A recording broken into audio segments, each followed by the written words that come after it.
이제야 알겠습니다. 내 인생을 망친 건 남도 환경도 아닌 끝까지 남을 거라 믿었던 사람이었습니다. 평생 바쳐 키운 자식은 바쁘단 핑계로 외면하고 젊은 날 웃고 울던 친구는 이제 연락조차 끊겼습니다. 아무리 안간힘 써도 결국 혼자입니다. 그 현실이 서글프지만 인정하는 순간부터 진짜 자유가 시작됩니다. 이제는 혼자 잘 사는 법을 익혀야 할 시간입니다. 오늘 영상에서는 노년에 혼자 잘 살기 위해 반드시 갖춰야 할 6가지를 알려드립니다. 구독, 좋아요, 알림 설정해 주시면 바로 시작합니다. 첫 번째는 나를 위해 돈을 쓰는데 주저하지 않고 사는 것입니다. 제 인생에서 처음으로 저 자신에게 돈을 써봤습니다. 그리고 울었습니다. 대구에 사는 75세 김명자 씨는 남편을 떠나보낸 지 8년째 자식들도 각자 살기 바쁜 현실 속에서 홀로 살아가고 있습니다. 평생 가정주부로 살며 자신을 위해 써본 돈이라고는 미용실 파마비 3만 원이 전부였습니다. 자식 등록금에 남편 병원비에 명절 선물까지 내가 빠지면 다 무너진다는 책임감 하나로 버텼지만 정작 자신을 위한 한 푼은 언제나 뒷전이었습니다. 그러던 어느 날 김 씨는 우연히 백화점 화장품 매장을 지나다 발걸음을 멈췄습니다. 거울 속 자신의 얼굴이 낯설었습니다. 이렇게 늙었나 그 자리에서 5만 5천 원짜리 립스틱을 샀습니다. 계산대 앞에서 손이 부들부들 떨렸습니다. 이 돈이면 손주 옷을 하나 더 사줄 수 있을 텐데라는 생각이 머리를 스쳤지만 이미 마음은 결심하고 있었습니다. 그리고 집에 돌아와 거울 앞에서 립스틱을 바른 순간 그는 흐느껴 울었습니다. 이제야 나한테 미안하다고 말하는 것 같아서요. 그날 이후 김 씨는 매달 10만 원씩 자신만을 위한 명자 적금을 만들었습니다. 맛있는 음식을 사 먹고 꽃 한 송이를 사고 혼자 카페에서 커피를 마시며 책을 읽는 시간을 가지기 시작했습니다. 놀랍게도 삶이 달라졌습니다. 웃음이 생기고 자신감이 돌아왔습니다. 돈이 많아서가 아니라 돈을 나를 위해 쓴다는 그 작은 행동 하나가 자존감을 회복시켰던 것입니다. 많은 사람이 노년에 외로움을 느끼는 가장 큰 이유는 타인을 위한 희생은 해왔지만 자신에게는 한 번도 투자하지 않았기 때문입니다. 자식에게 수백만 원을 쓰면서도 내 피부를 위한 로션 하나에 망설이고 손주 장난감은 아낌없이 사면서 내 옷은 몇 년째 그대로인 삶. 그것은 외로움을 자초하는 방식입니다. 돈을 쓴다고 모두 행복해지지는 않습니다. 하지만 내가 나를 존중하는 방식으로 돈을 쓰면 그건 외로움에 맞서는 강력한 무기가 됩니다. 나를 위해 산 립스틱 하나, 꽃다발 하나, 맛있는 식사 한 끼는 내 존재를 확인하는 작은 선언입니다. 나는 소중한 사람이다. 이 메시지를 자기 자신에게 끊임없이 보내는 사람이 혼자서도 잘 삽니다. 반대로 끝까지 자식만 바라보며 돈을 아끼는 사람은 결국 기댈 데 없는 감정만 남깁니다. 자식은 고마워하지 않고 본인은 점점 비워지고 결국 나는 뭐였나라는 허무감만 남게 됩니다. 노년의 가장 비참한 순간은 돈이 없는 순간이 아니라 돈이 있어도 쓸 줄 모르는 순간입니다. 그 순간 사람은 스스로를 버리는 것입니다. 나이 들수록 더 당당하게 써야 합니다. 내가 좋아하는 옷을 사고 가고 싶은 곳에 가고 먹고 싶은 걸 먹고 배우고 싶은 걸 배우는데 망설여선 안 됩니다. 내가 나에게 주는 선물만큼 따뜻한 건 없습니다. 이제는 내가 나를 돌봐야 할 시간입니다. 나를 위해 돈을 쓰는 건 사치가 아니라 생존입니다. 노년에 혼자 잘 살고 싶다면 가장 먼저 해야 할 일은 지갑을 열고 거울 앞에 나를 위해 한번 써보는 것입니다. 그 작은 용기가 당신의 인생 후반을 완전히 바꿔놓습니다. 그게 바로 외롭지 않게 혼자 살아가는 첫 번째 열쇠입니다. 두 번째는 계획 없는 하루를 편하게 맞이하는 것입니다. 오늘 뭐 하세요? 몰라요. 그냥 눈 뜨면 그때 생각해요. 서울 강동구에 사는 79세 박정래 씨는 이 말을 할 때마다 주변 사람들에게 핀잔을 듣습니다. 하루라도 계획 없이 살면 치매 온다더라. 뭐라도 배우고 부지런히 움직여야지. 하지만 정작 박 씨는 말합니다. 나는 이제 계획 없이 사는 게 제일 자유롭습니다. 젊을 땐 늘 시간에 쫓겼습니다. 새벽에 일어나 도시락 싸고 애들 등교시키고 남편 출근 챙기고 회사 가면 보고서에 퇴근 후엔 저녁 밥상 차리기에 하루가 끝났습니다. 그렇게 50년 넘게 누군가를 위한 시간표 속에 살았습니다. 그런데 은퇴하고 남편 떠나고 자식들도 각자 삶을 살게 되자 박 씨는 갑자기 멈춘 시계처럼 버려진 기분이 들었습니다. 오늘 뭐 해야 하지? 내가 아무 일도 안 하고 있어도 되는 걸까? 처음엔 그게 불안했고 죄책감 같았습니다. 하지만 어느 날 창밖을 바라보다 문득 깨달았습니다. 나는 왜 여태까지 나를 위한 시간표는 한 번도 짜본 적이 없었지? 그날부터 박 씨는 계획 없는 하루를 시작했습니다. 알람 없이 눈을 뜨고 기분 좋으면 아침밥을 해먹고 아니면 커피 한 잔으로 버텼습니다. 날이 좋으면 동네를 걷고 비 오는 날은 침대에 누워 책을 봤습니다. 그러자 삶이 바뀌었습니다. 예전엔 분단위로 쪼개지던 하루가 이제는 숨을 쉬는 하루가 되었습니다. 노인이 계획 없이 산다는 건 무기력하거나 게으른 게 아닙니다. 오히려 내 마음 가는 대로 살아가는 자유를 되찾았다는 의미입니다. 지금까지 수십 년간 당신의 시간은 전부 남에게 쓰였습니다. 가정에, 직장에, 자식에게, 사회에. 이제는 누구도 당신 하루에 간섭하지 않는 시간입니다. 그런데 그마저도 스스로 통제하려고 애쓰면 노년의 마지막 자유마저 놓치게 됩니다. 아침에 눈 떴을 때 아무 일정이 없어도 괜찮습니다. 오늘 하루 아무것도 안 해도 괜찮습니다. 중요한 건 내가 내 기분대로 하루를 꾸린다는 만족감입니다. 정해진 일정 없이 책을 보다 낮잠을 자고 산책하다 쉬었다가 창밖 하늘을 멍하니 보는 그 시간들이 혼자 살아도 전혀 외롭지 않은 하루를 만들어줍니다. 계획이 없으면 허전하다는 건 아직도 쓸모에 목매는 생각입니다. 쓸모없이 살아도 되는 것이 노년입니다. 남에게 필요한 사람이 아니라 스스로에게 편안한 사람이 되어야 합니다. 많은 사람들이 말합니다. 배워야 한다, 움직여야 한다, 뭔가 해야 한다. 하지만 그건 젊은 사람들의 논리입니다. 노년에는 멍하니 있는 것이 때론 최고의 치유입니다. 그 멍한 시간이 마음의 고름을 빼주고 억눌린 감정을 풀어줍니다. 계획 없는 하루를 두려워하지 마십시오. 그건 실패가 아니라 당신이 비로소 온전히 나로 살아가는 증거입니다. 이제는 시간에게 쫓기지 말고 시간과 친구가 되어야 합니다. 혼자 살아도 잘 사는 사람은 혼자여도 조급하지 않은 사람입니다. 아무것도 하지 않아도 괜찮다는 걸 아는 사람입니다. 계획 없는 하루, 그 하루를 불안해하지 않고 누릴 수 있다면 당신은 이미 혼자 잘 살 준비가 된 사람입니다. 세 번째는 누구의 인생도 부러워하지 않는 것입니다. 저 집은 며느리가 그렇게 잘 챙긴다더라. 같은 나이인데도 손주들이 주말마다 와서 북적인다더라. 경기도 평택에 사는 76세 조정자 씨는 이 말을 들을 때마다 웃는 척했지만 속으로는 밤마다 이불을 덮고 울었습니다. 남편 없이 혼자 지내는 것도 서러운데 이웃의 자랑은 늘 조 씨의 마음을 핥히었습니다. 같은 아파트 5층에 사는 윤 여사는 딸이 매주 반찬을 가져다 주고 손주는 문 앞에서 할머니를 안고 사랑해요를 외칩니다. 조 씨는 그런 모습을 보며 자신이 뭘 잘못했나 되묻습니다. 자식에게 기대지도 않고 며느리와 다툰 적도 없이 평생 조용히 살아왔는데 왜 나는 외로움만 남았을까? 주말마다 이웃집 현관에 쌓이는 반찬 봉투를 보며 조 씨는 한 번도 받은 적 없는 도시락을 떠올렸습니다. 그러던 어느 날 그는 다짐했습니다. 이제 그만 남을 부러워하자. 나는 나니까. 그날 이후 조 씨는 비교를 멈추는 연습을 시작했습니다.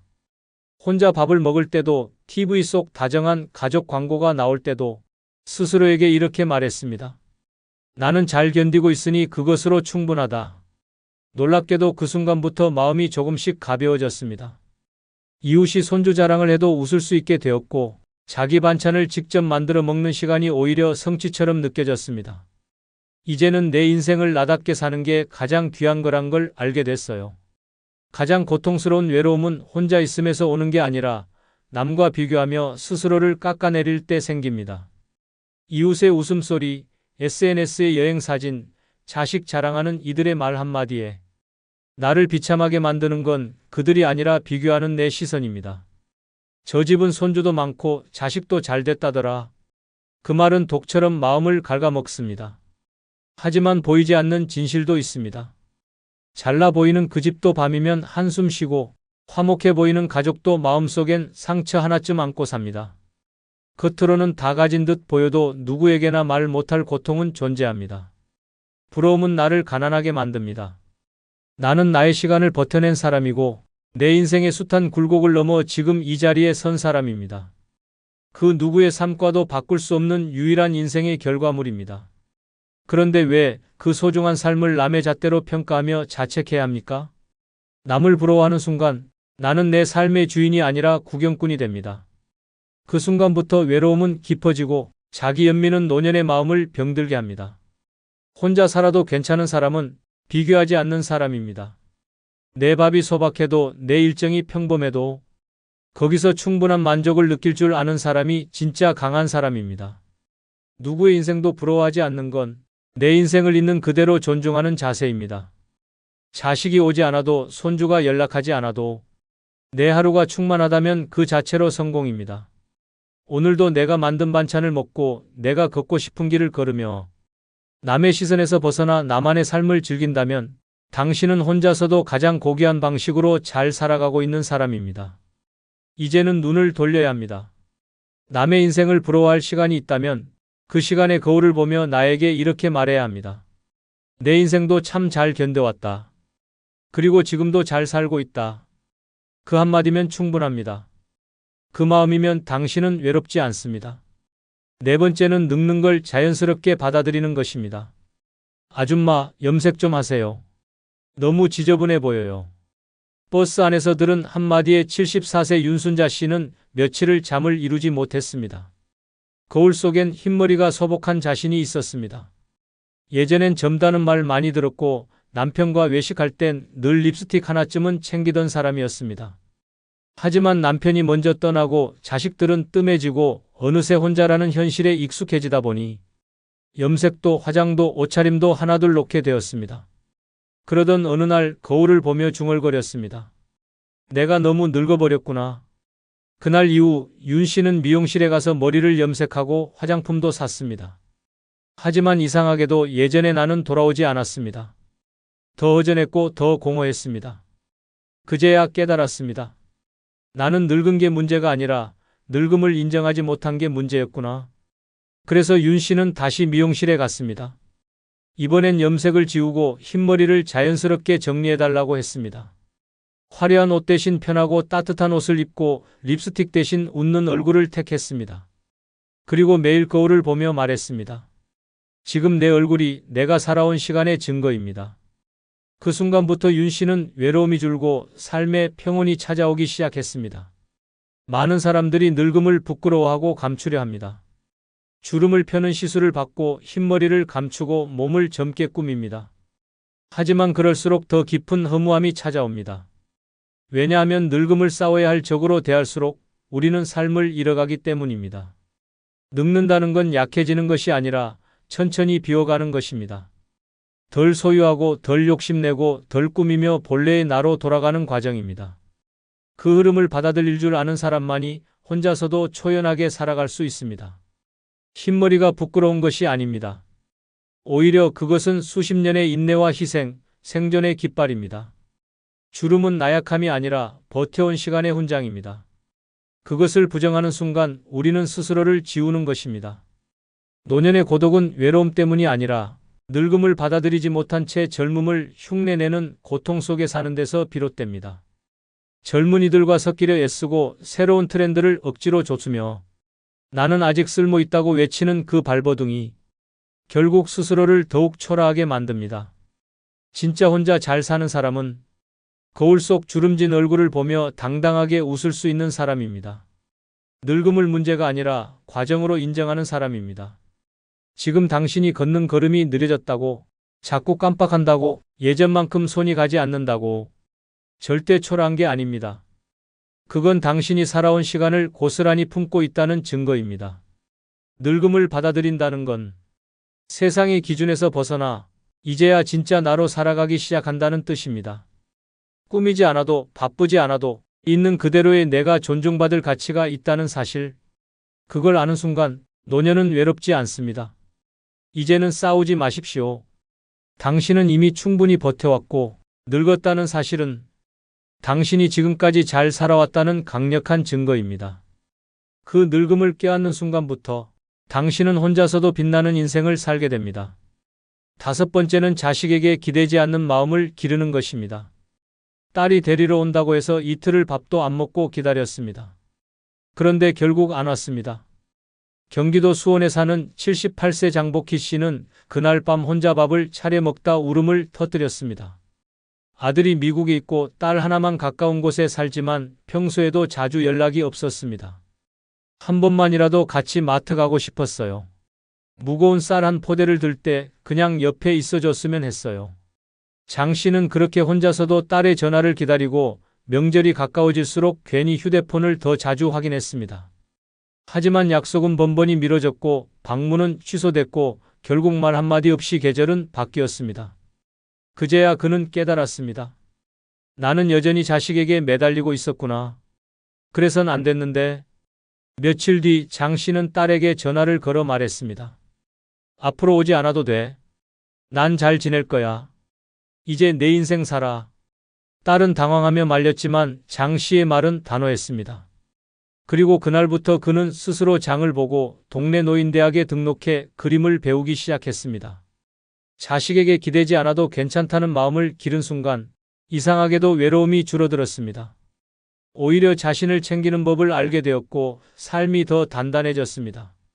많은 부모들이 자식에게 기대다 무너집니다. 자식은 늙은 부모를 챙겨야 한다는 기대는 현실 앞에서 산산이 부서집니다. 자식은 바쁩니다. 각자의 삶을 살고 자신의 가정을 꾸리느라 부모를 돌볼 여유가 없습니다. 하지만 문제는 그 바쁜 현실보다 여전히 자식이라면 당연히 나를 챙겨야 한다는 믿음입니다. 그 믿음이 외로움이 되고 그 기대가 실망이 되며 결국 자식과의 관계는 부담이 되어버립니다. 기대는 사랑이 아닙니다. 기대는 요구이고 강요이며 때로는 감정적 폭력이 되기도 합니다.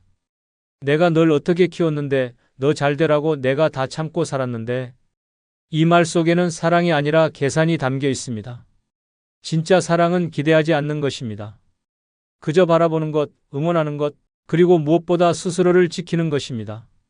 자식에게 기대지 않는다는 건 자식을 버리는 것이 아닙니다. 그건 오히려 내 인생을 내 손에 되찾아오는 일입니다. 혼자서 병원에 가고, 혼자서 밥을 해먹고, 혼자서 시간을 보내는 연습이 되어 있을 때 우리는 더 이상 자식의 안부 전화에 목매지 않게 됩니다. 기약 없는 방문에 흔들리지 않게 됩니다. 자식도 결국은 손님입니다. 자식의 인생은 자식의 것이고 노년의 삶은 오직 나의 몫입니다. 자식에게 의지하지 않고 살아간다는 건 단순한 자립이 아니라 자존의 선언입니다. 나는 나를 돌볼 수 있다. 이 마음이 생긴 순간 외로움은 더 이상 날 짓누르지 못합니다. 자식은 당신의 전부가 아닙니다. 그리고 당신은 자식의 짐이 되어선 안 됩니다. 이제는 자식을 기다리는 시간보다 나를 위한 삶을 준비해야 할 때입니다. 그 준비가 되어 있는 사람만이 노년을 진짜 혼자 잘 사는 사람으로 살아낼 수 있습니다. 6번째는 인생의 마지막을 아름답게 떠나기 위해 서서히 준비하는 것입니다. 엄마 유언장 없었어요? 장례식은 어떻게 치러야 할지 몰라서 정말 당황했어요. 경남 김해에 사는 81세 김복래 씨는 4년 전 언니의 임종을 지켜본 뒤 자신도 변하기 시작했습니다. 언니는 평소 씩씩하고 정정했던 사람이었고 자식들과도 무난한 관계를 유지해왔습니다. 하지만 막상 돌아가신 뒤 자식들은 패닉에 빠졌습니다. 유산은 어디에 얼마나 있는지, 장례는 어디에 부탁해야 하는지, 어느 절에 제사를 지내야 하는지, 형제들과 자식들이 다투기 시작했고 장례식장은 조문객보다 고성으로 가득 찼습니다. 김 씨는 그 모습을 보고 충격을 받았습니다. 내가 죽고 나서 저렇게 혼란스럽게 남겨두면 안 되겠다. 그날부터 김 씨는 하나씩 준비했습니다. 금고에 있던 통장 정리를 했고 집문서와 인감도장을 정리해 봉투에 넣었습니다. 유언장을 손으로 직접 썼고 요양병원 대신 노인요양공동체에 예약을 넣었습니다. 심지어 장례식장 연락처와 원하는 화장 절차까지 손글씨로 남겨두었습니다. 자식에게는 말했습니다. 엄마 떠날 때 너희가 울지 않게 미리 다 준비해놨어. 너희는 그저 보내주기만 해. 그 말을 하던 날 자식은 말없이 김 씨의 손을 꼭 잡았습니다. 사람은 누구나 죽습니다. 하지만 준비 없이 죽는 사람은 남은 이들에게 상처와 분쟁 그리고 불편함만 남깁니다. 노년이 되면 죽음은 더 이상 먼 이야기가 아닙니다.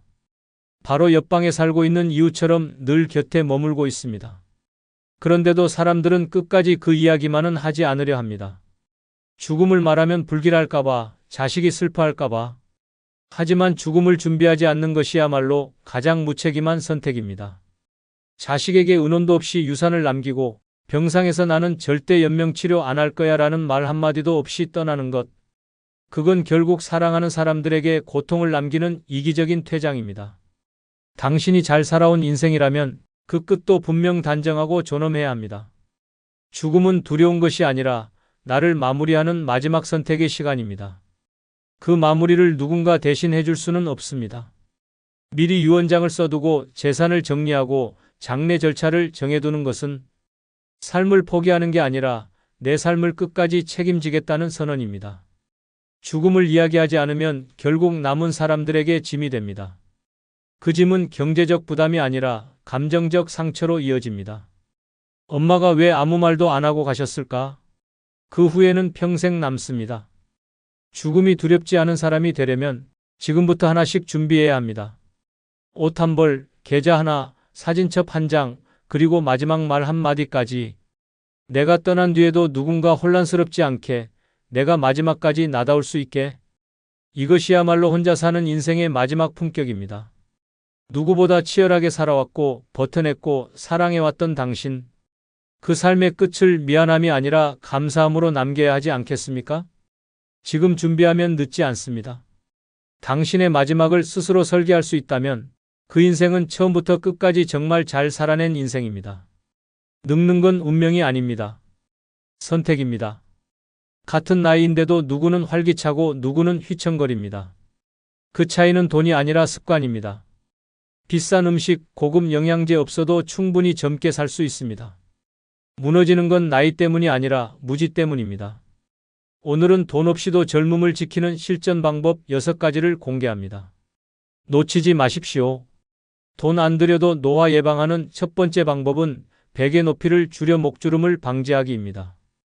아무리 비싼 화장품을 바르고 고가의 리프팅 시술을 받아도 거짓말처럼 티 나는 한 줄. 바로 목주름입니다. 얼굴은 팽팽한데 목에 깊게 파인 주름 하나로 나이가 고스란히 드러납니다. 그리고 이 목주름의 가장 큰 원인은 다름 아닌 높은 베개입니다. 밤새도록 꺾인 목, 접힌 피부, 굳어버린 자세. 그 반복된 수면 습관이 매일 목에 깊은 주름을 새기고 있습니다. 잠든 사이에 노화가 진행되고 베개 위에서 나이를 먹는 것입니다. 높은 베개는 단지 주름만 만드는 것이 아닙니다. 목의 각도를 비틀고 척추를 왜곡시키며 뇌로 가는 혈류를 방해합니다.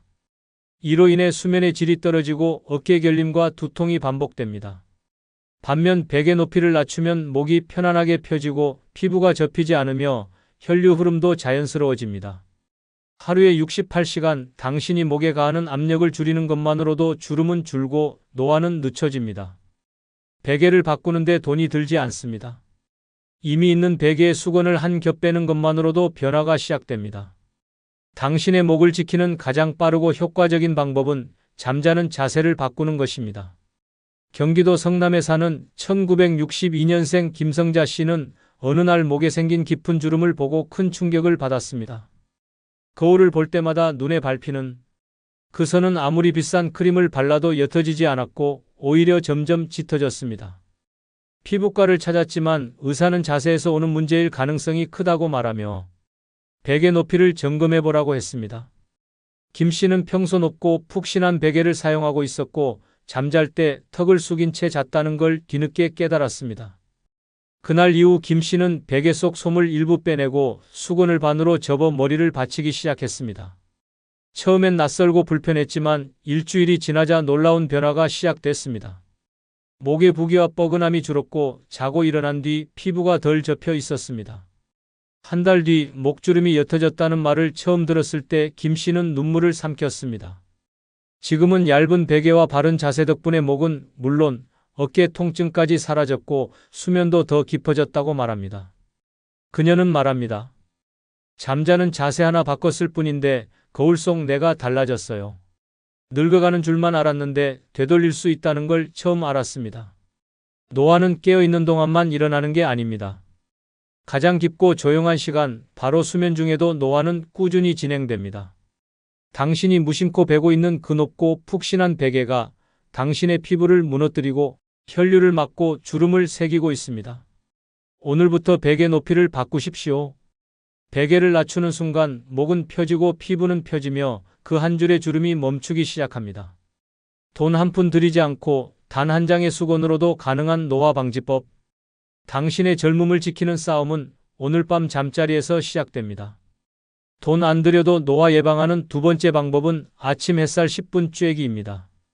피부에 주름이 늘고 기분이 가라앉고 이유 없는 무기력증이 계속된다면 당신은 지금 햇빛 부족으로 늙고 있는 중입니다. 햇살은 단순히 몸을 따뜻하게 하는 것이 아닙니다. 그 속에 숨어있는 비타민 D는 뼈를 지켜주고 기분을 안정시키며 면역력을 끌어올립니다. 그런데 이 간단한 진실을 모르고 하루 종일 커튼을 치고 사는 사람들이 많습니다. 햇빛 없는 하루는 단순한 실내 생활이 아니라 몸을 썩히는 습관입니다. 나이보다 더 빨리 늙고 싶다면 어둠 속에서 사는 것을 선택하면 됩니다. 햇살은 천연의 약입니다. 돈 들여야 얻을 수 있는 것도 아니고 부작용 걱정도 없습니다. 단 10분 매일 아침 햇살을 얼굴과 팔에 받아들이는 것만으로도 신경 전달 물질인 세로토닌이 증가해 우울감을 낮추고 활력이 되살아납니다. 햇살을 쬐면 수면 호르몬 멜라토닌의 분비 리듬도 안정돼 밤잠도 깊어집니다. 깊은 수면은 곧 회복력입니다. 즉, 아침 햇살 하나가 피부 재생, 뼈 건강, 정신 건강까지 통째로 붙잡아주는 셈입니다. 하지만 이 당연한 진리를 놓치는 사람들이 너무 많습니다. 피부 상할까봐, 바쁘니까, 귀찮으니까라는 이유로 아침 햇살을 피하는 순간 늙음은 단 1초도 쉬지 않고 당신을 파고듭니다. 충북 제천에 사는 1959년생 박금자 씨는 수년 전부터 이유 없는 관절통과 우울증으로 병원을 들락거렸습니다. 병원에서는 특별한 이상은 없다는 말뿐이었고 아무리 약을 먹어도 나아지지 않았습니다. 몸은 무겁고 마음은 가라앉고 어느새 친구들과의 모임도 피하게 됐습니다. 하루의 대부분을 커튼 닫힌 방 안에서 보내며 TV와 소파에 기대어 살던 어느 날 우연히 건강 프로그램에서 햇빛 부족이 만성 피로의 원인이라는 말을 듣고 문득 창문을 열었습니다. 그리고 그날 처음으로 집 앞 골목길을 걸으며 아침 햇살을 쬐었습니다. 단 10분. 별거 아니라고 생각했지만 놀랍게도 그날 밤 박 씨는 오랜만에 숙면을 했습니다. 그 후로 박 씨는 매일 아침 7시에 집을 나섰고 아파트 앞 벤치에서 햇살을 얼굴에 가득 받으며 눈을 감고 10분씩 앉아 있었습니다. 일주일이 지나자 관절통이 줄었고 2주가 지나자 기분이 가라앉는 날이 줄었습니다. 한 달이 지나자 그는 친구들에게 먼저 전화를 걸어 산책을 제안할 수 있을 정도로 회복됐습니다. 병원, 약, 고급 보조제 어느 것도 해결하지 못한 것을 단 10분의 햇빛이 바꿔놓은 것입니다. 박 씨는 지금도 말합니다. 그날 햇살을 처음 마주한 그 기분은 내 인생이 다시 시작된 순간이었습니다. 햇살을 멀리하는 순간 몸은 조용히 무너지고 있습니다. 가장 값싸고 가장 안전하며 가장 확실한 노화 예방은 바로 당신의 창밖에 있습니다. 돈도 시간도 기술도 필요 없습니다. 단 10분 햇빛 아래 서는 것. 그것이 노화를 막는 첫 번째 무기입니다. 오늘도 커튼을 치고 방 안에만 머물 예정이라면 당신은 지금 이 순간도 늙어가고 있는 중입니다. 반대로 지금 문을 열고 밖으로 한 발 나간다면 그건 당신 인생의 회복이 시작된다는 뜻입니다. 돈 안 들여도 노화 예방하는 세 번째 방법은 천천히 꼭꼭 씹어 먹기입니다. 늙는 건 주름 때문이 아닙니다. 장기가 먼저 지치고 혈관이 먼저 막히며 세포가 먼저 굳기 때문에 늙는 것입니다. 그리고 이 모든 노화의 시작점은 입에서 시작됩니다. 급하게 먹고 제대로 씹지 않고 삼키는 데만. 익숙한 사람은 이미 몸 안에서 천천히 노화를 키우고 있는 것입니다. 씹지 않는 식사는 독입니다. 위장을 혹사시키고 소화효소를 낭비하며 면역력을 무너뜨립니다. 결국 입으로 밀어넣은 모든 것이 몸속 염증이 되고 염증은 늙음을 가속시키는 시한폭탄이 됩니다. 꼭꼭 씹는다는 건 단순한 식습관이 아닙니다. 이것은 몸 전체를 되살리는 노화역행 행동입니다.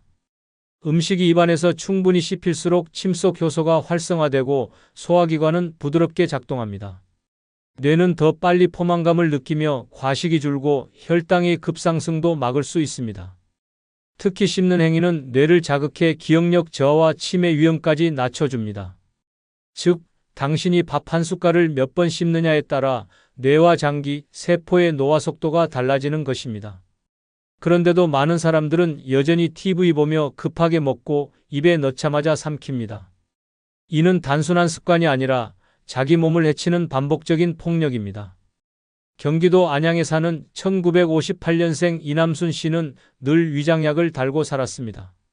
속이 더부룩하고 자주 체했고 소화가 안 돼 병원을 찾았지만 특별한 이상 없다는 말뿐이었습니다. 그때마다 의사들은 음식 조절과 휴식을 권했지만 정작 식사 습관에 대해선 말하지 않았습니다. 그러던 중 이 씨는 한 지인의 권유로 한 입에 30번 씹기를 실천해 보기로 결심했습니다. 처음엔 불편하고 어색했습니다. 밥을 씹다 지쳐 수저를 내려놓을 정도였고 반찬도 자꾸 식어갔습니다. 그러나 2주가 지나자 놀라운 변화가 시작됐습니다. 더부룩함이 줄었고 밤마다 앓던 속쓰림이 사라졌습니다. 한 달이 지난 후 이 씨는 위장약을 끊었습니다. 밥을 천천히 씹는 동안 식사 시간이 길어졌고 자연스럽게 과식도 줄었습니다. 그뿐 아니라 얼굴에 생기까지 돌기 시작했고 피부도 한결 맑아졌다는 말을 들었습니다. 무엇보다 놀라운 건 잠이 깊어졌다는 것입니다. 이 씨는 말합니다. 밥을 천천히 씹는 게 내 몸을 천천히 늙게 만드는 거였어요. 단순한 행동 하나로 이렇게 많은 변화가 올 줄은 몰랐습니다. 지금도 그는 매 끼니마다 오늘도 내 몸을 되살리는 시간이라는 생각으로 천천히 씹는 습관을 이어가고 있습니다. 건강은 거창한 계획에서 시작되지 않습니다. 몸은 비싼 약이나 시술보다 내 입안의 움직임에 먼저 반응합니다. 돈이 없어도 병원에 가지 않아도 숟가락 하나 들고 천천히 꼭꼭 씹는 습관 하나만으로도 당신은 늙지 않을 수 있습니다. 급하게 먹는 삶은 병을 키우고 천천히 씹는 삶은 생명을 지킵니다. 당신의 노화는 당신의 턱에서 시작되고 있습니다. 지금부터라도 한 입을 삼키기 전에 꼭 30번 시간을 들이십시오. 당신의 몸이 그 시간을 기억하고 되갚아줄 것입니다. 돈 안 들여도 노화 예방하는 네 번째 방법은 냉수로 얼굴을 씻으며 혈류를 자극하기입니다.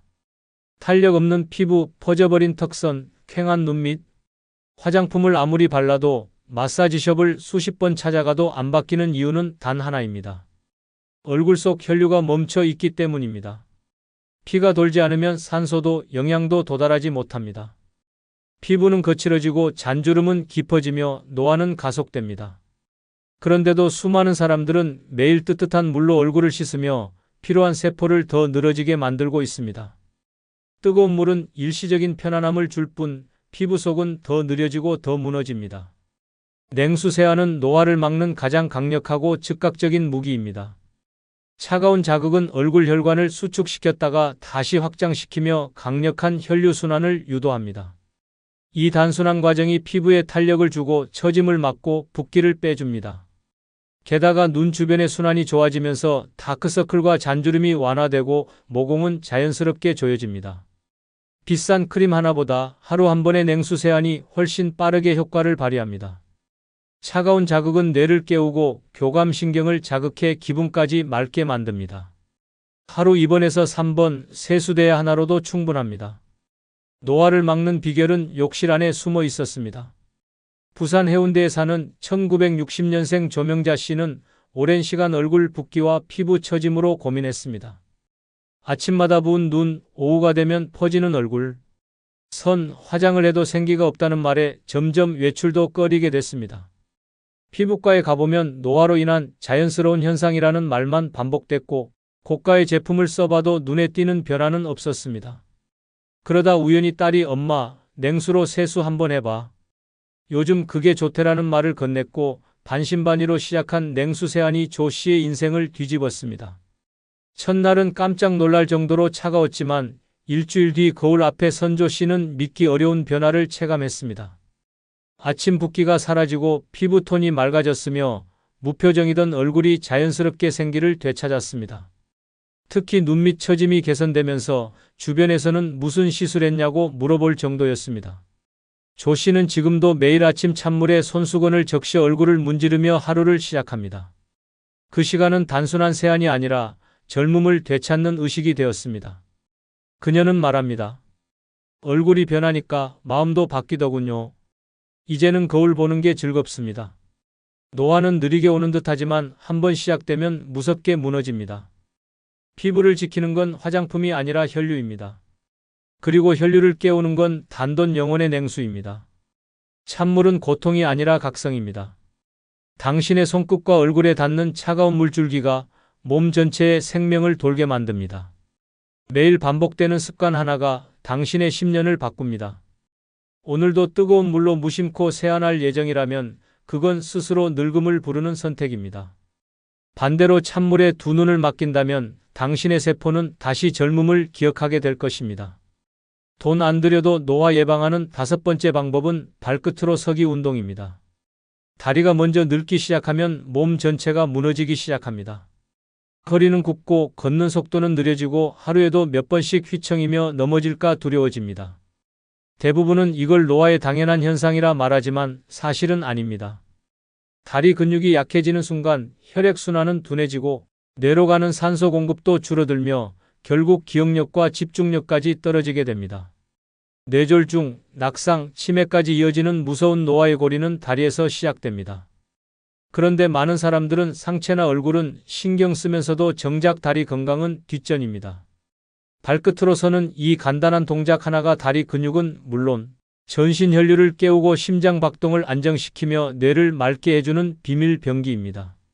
의자나 벽을 잡고 5초간 발끝으로 서기만 해도 종아리 근육이 살아나고 하체로 몰려있던 혈액이 심장과 머리로 다시 순환되기 시작합니다. 특히 이 동작은 낙상 예방에 탁월하고 무릎 관절에도 무리를 주지 않아 고령자에게 가장 적합한 전신순환 운동입니다. 비용은 0원. 시간은 하루 3분. 준비물은 내 몸 하나. 이보다 확실한 노화 예방이 어디 있겠습니까? 하루 3분. 발끝에 내 몸을 세우는 것만으로 노화의 속도는 느려지고 생명력은 다시 돌아옵니다. 전북 익산에 사는 1956년생 나기순 씨는 몇 해 전부터 이유 없이 넘어지는 일이 잦아졌습니다.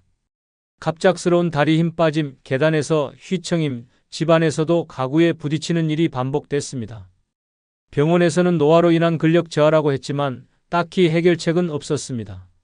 물리치료도 잠깐뿐이었고 운동을 하자니 체력도 자신이 없었습니다.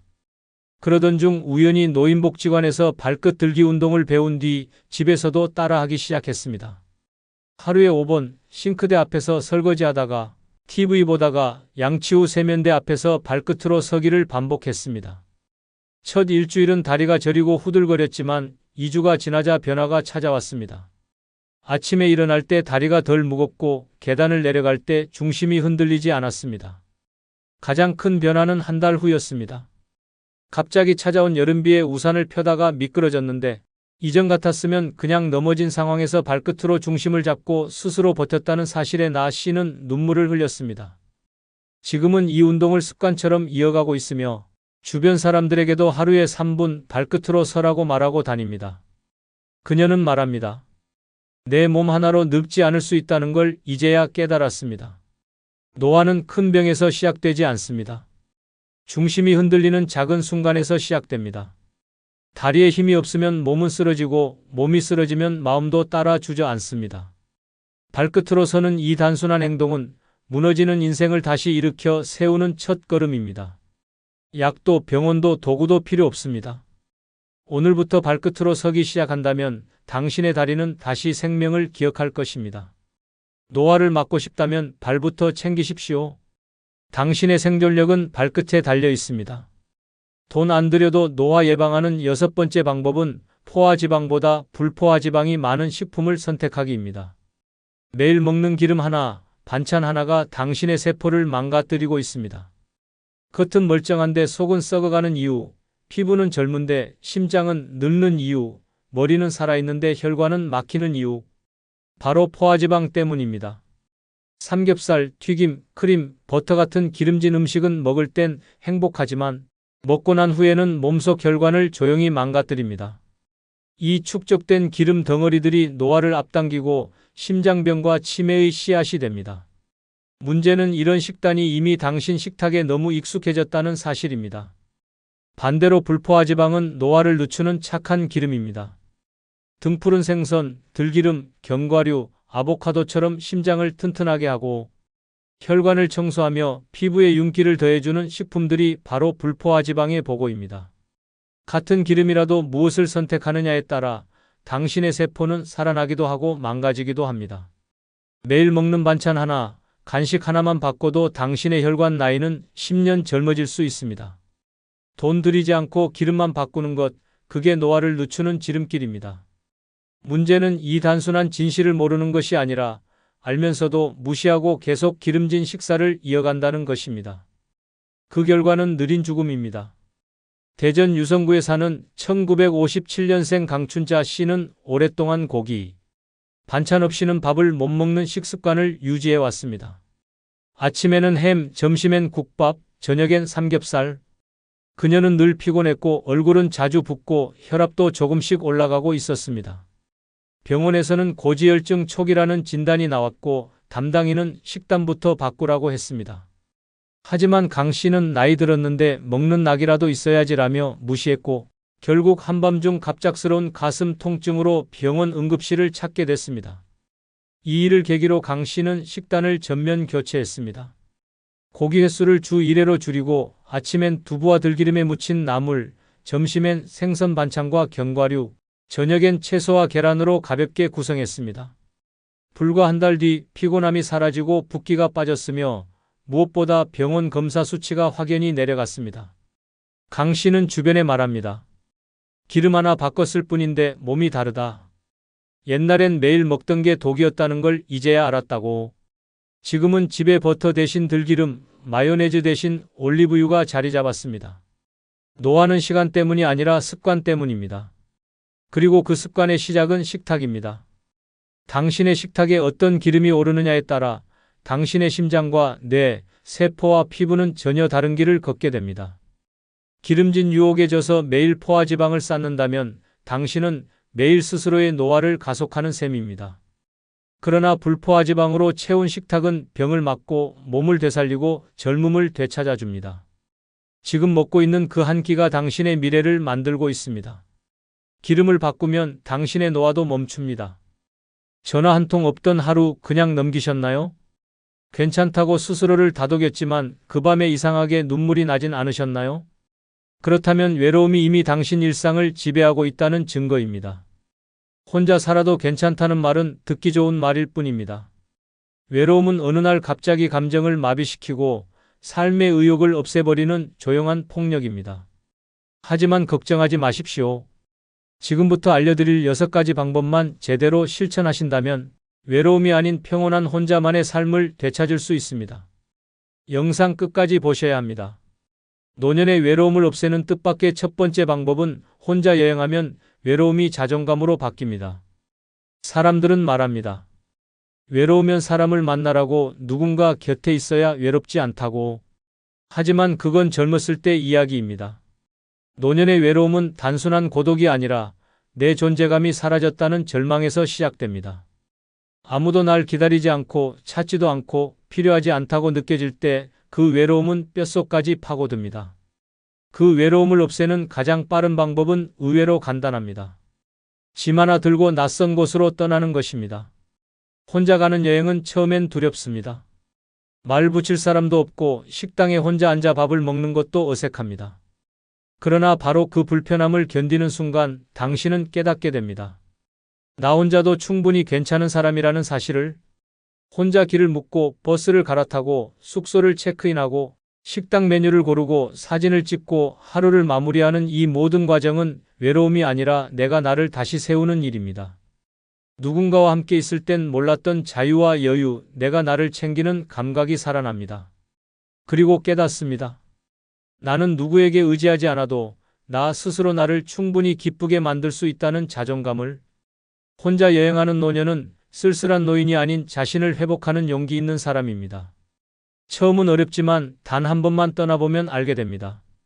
외로움을 견디는 것이 아니라 외로움 속에서 내가 나를 다시 사랑하게 되는 경험이라는 것을. 강원도 춘천에 사는 최 씨는 남편과 사별한 뒤 하루하루가 무의미했습니다. 딸들은 각자 가정을 꾸리고 바빴고 집안은 조용했고 TV 소리만 키우고 살았습니다.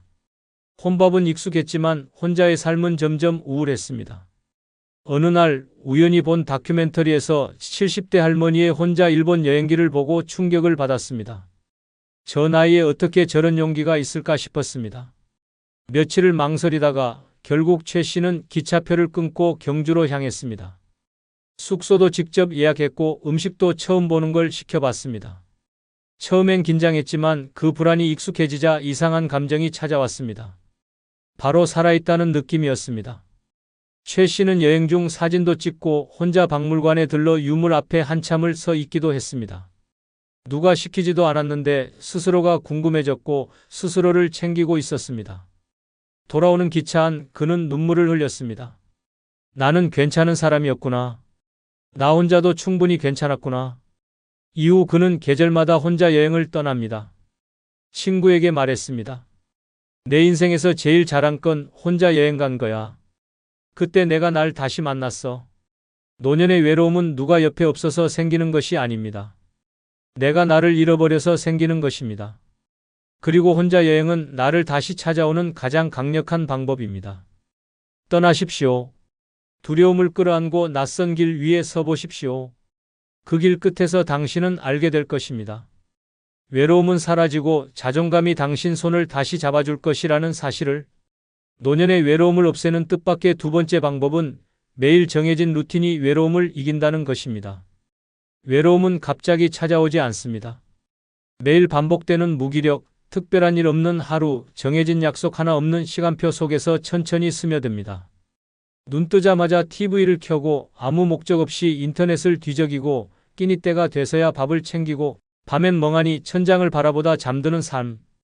이것이 바로 외로움을 키우는 최악의 생활 패턴입니다. 문제는 바로 리듬 없는 삶이 사람을 망가뜨린다는 것입니다. 하고 싶은 게 없고 기다리는 일이 없고 해야 할 일이 없다는 건 곧 살 이유가 약해진다는 뜻입니다. 노년의 우울증과 무기력이 급증하는 이유도 여기 있습니다.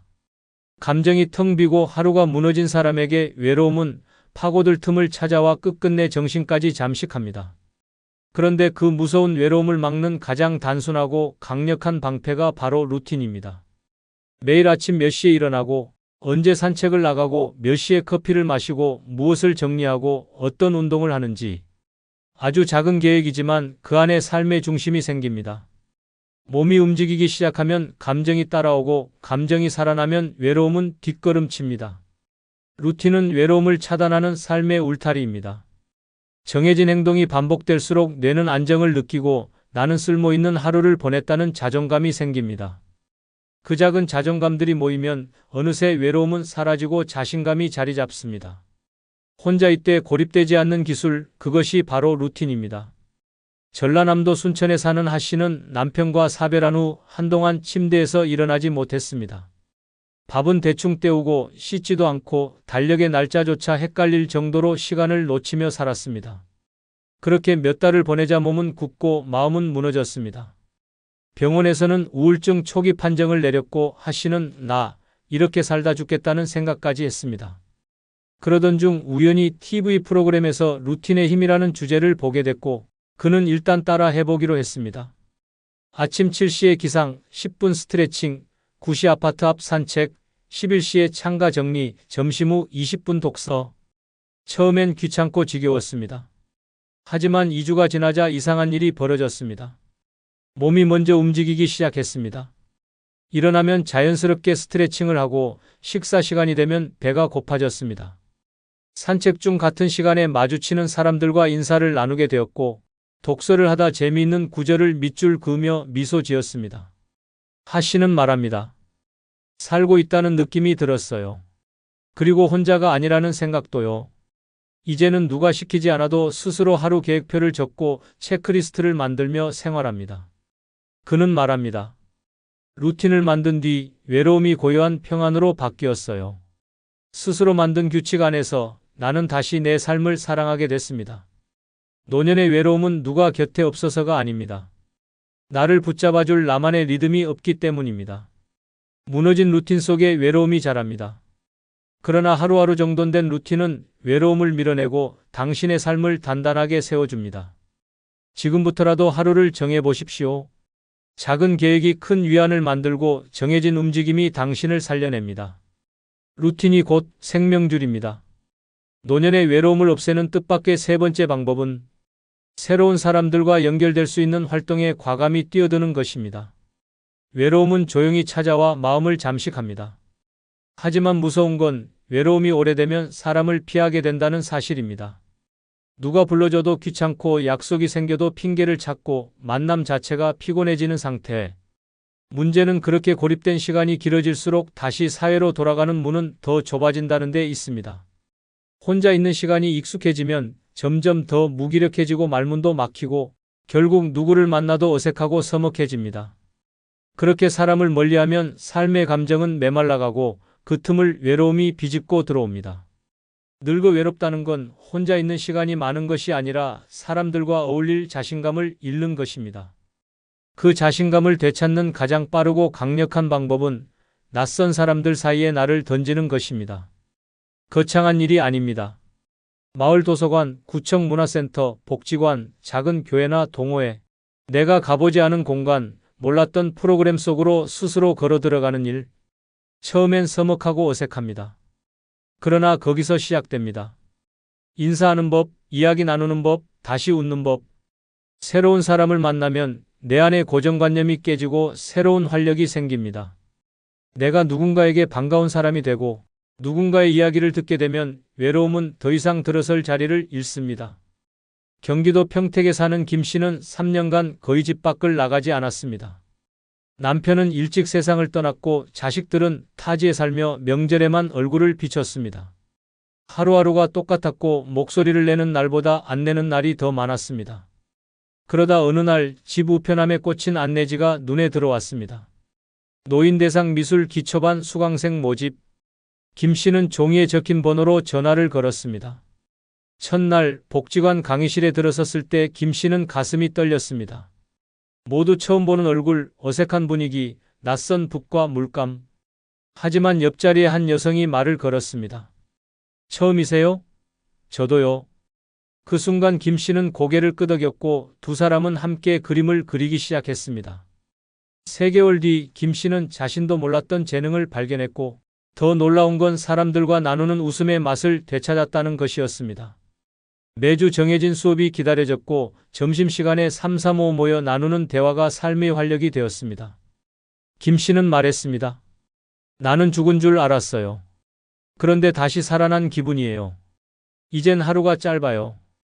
그 수업이 끝난 후에도 김 씨는 동기들과 함께 글쓰기 반, 걷기 모임, 독서 모임까지 참여하게 되었고 이제는 다음 달은 뭐 들을까? 라는 고민을 하며 살고 있습니다. 노년의 외로움은 공간보다 관계에서 옵니다. 낯선 사람들 속으로 한 발 내딛는 용기, 그 한 걸음이 인생을 바꿉니다.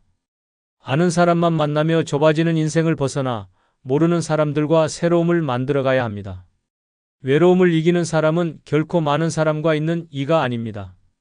한 사람이라도 진심으로 연결되는 사람이 되는 것입니다. 지금이라도 당신의 삶 속 빈자리를 사람으로 채워야 합니다. 그 시작은 익숙한 틀을 깨고 새로운 문을 여는 데 있습니다. 노년의 외로움을 없애는 뜻밖의 네 번째 방법은 외롭지 않기 위해 애쓰지 않고 그냥 오늘을 사는 것입니다.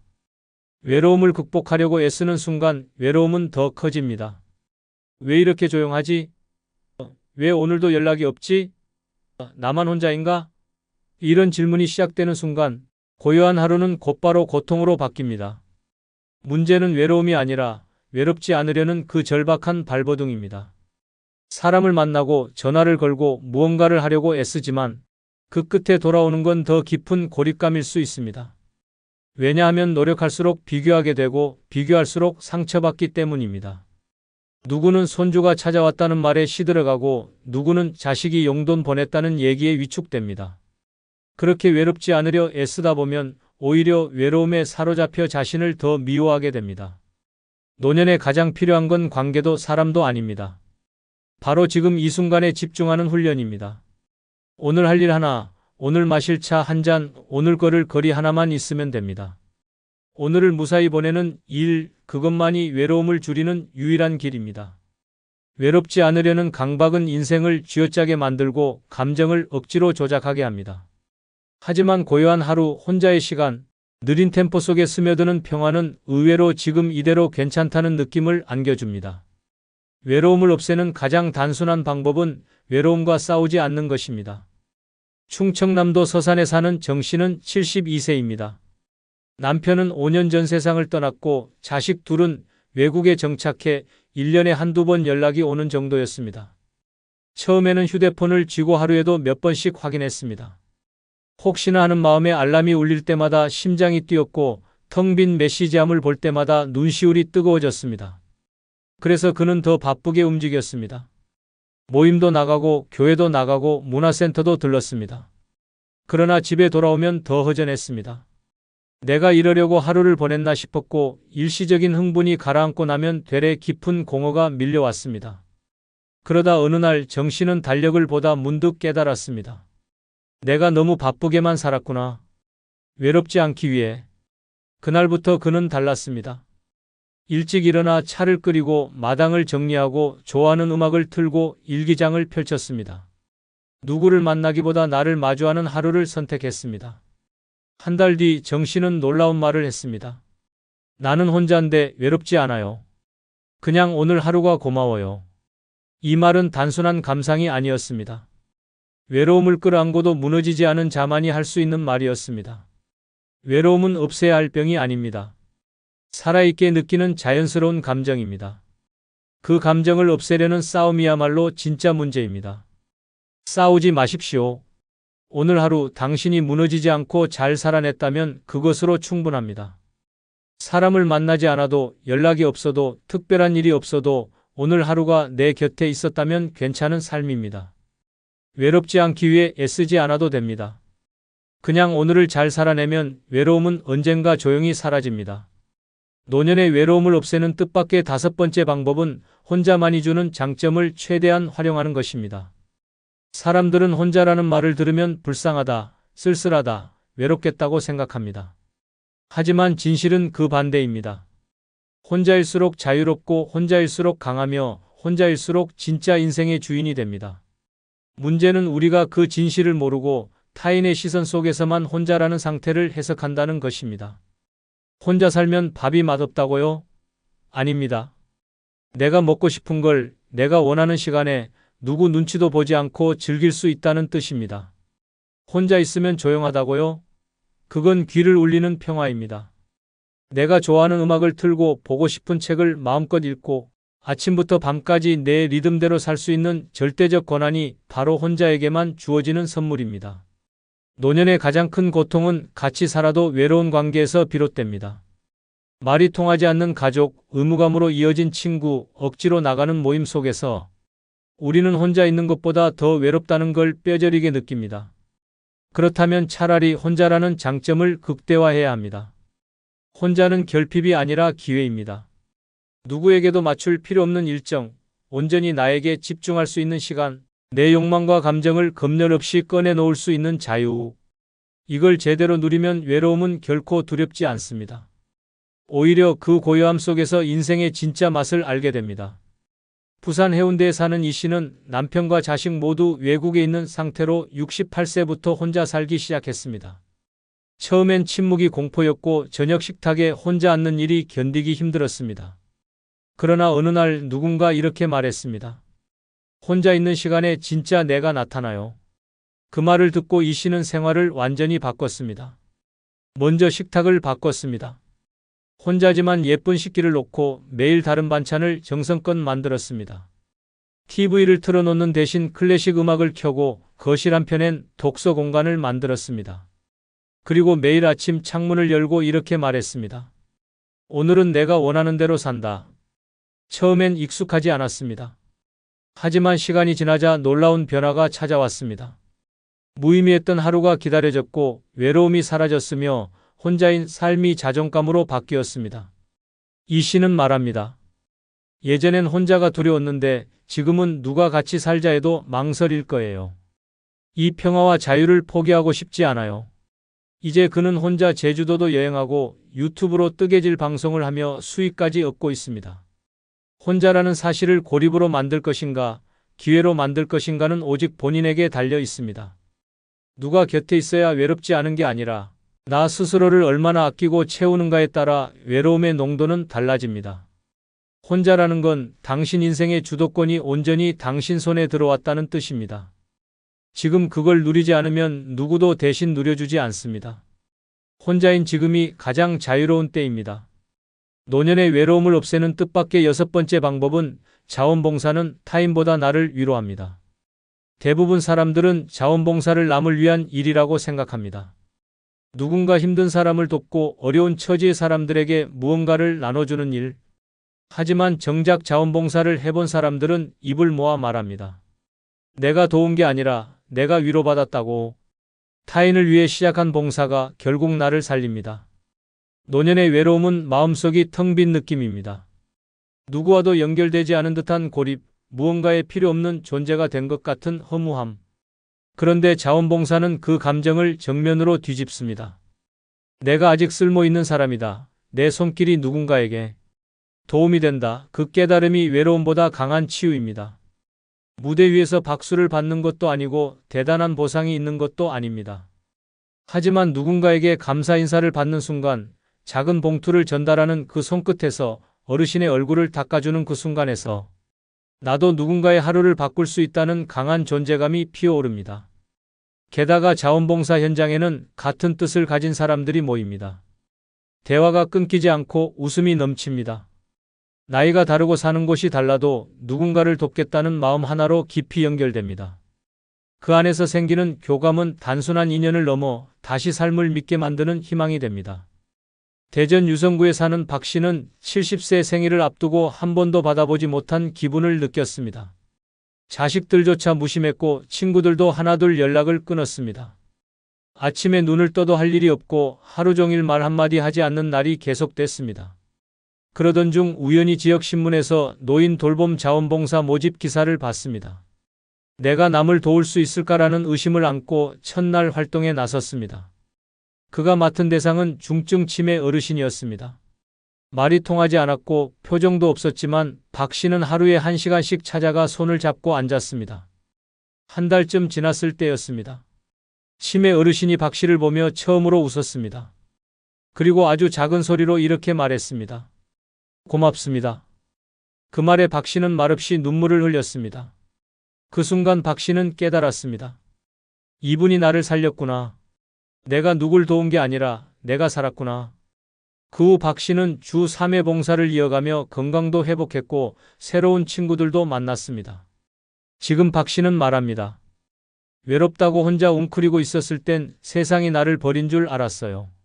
그런데 내가 누군가에게 손을 내미니까 세상이 다시 나를 안아줬어요. 자원봉사는 남을 위한 일이 아닙니다. 진짜 목적지는 나 자신입니다. 손을 내밀수록 마음이 채워지고 누군가를 안을수록 내가 일어섭니다. 노년의 외로움은 오해입니다. 아무도 찾지 않아서가 아니라 내가 스스로 세상과의 연결을 끊었기 때문입니다. 지금부터라도 누군가에게 손을 내미십시오. 단 한 번의 봉사가 당신의 외로움을 무너뜨릴 가장 따뜻한 무기가 될 것입니다. 그리고 그 순간 당신은 다시 살아있음을 느끼게 될 것입니다. 이제야 알겠습니다. 내 인생을 망친 건 남도 환경도 아닌 끝까지 남을 거라 믿었던 사람이었습니다. 평생 바쳐 키운 자식은 바쁘단 핑계로 외면하고 젊은 날 웃고 울던 친구는 이제 연락조차 끊겼습니다. 아무리 안간힘 써도 결국 혼자입니다. 그 현실이 서글프지만 인정하는 순간부터 진짜 자유가 시작됩니다. 이제는 혼자 잘 사는 법을 익혀야 할 시간입니다. 오늘 영상에서는 노년에 혼자 잘 살기 위해 반드시 갖춰야 할 6가지를 알려드립니다.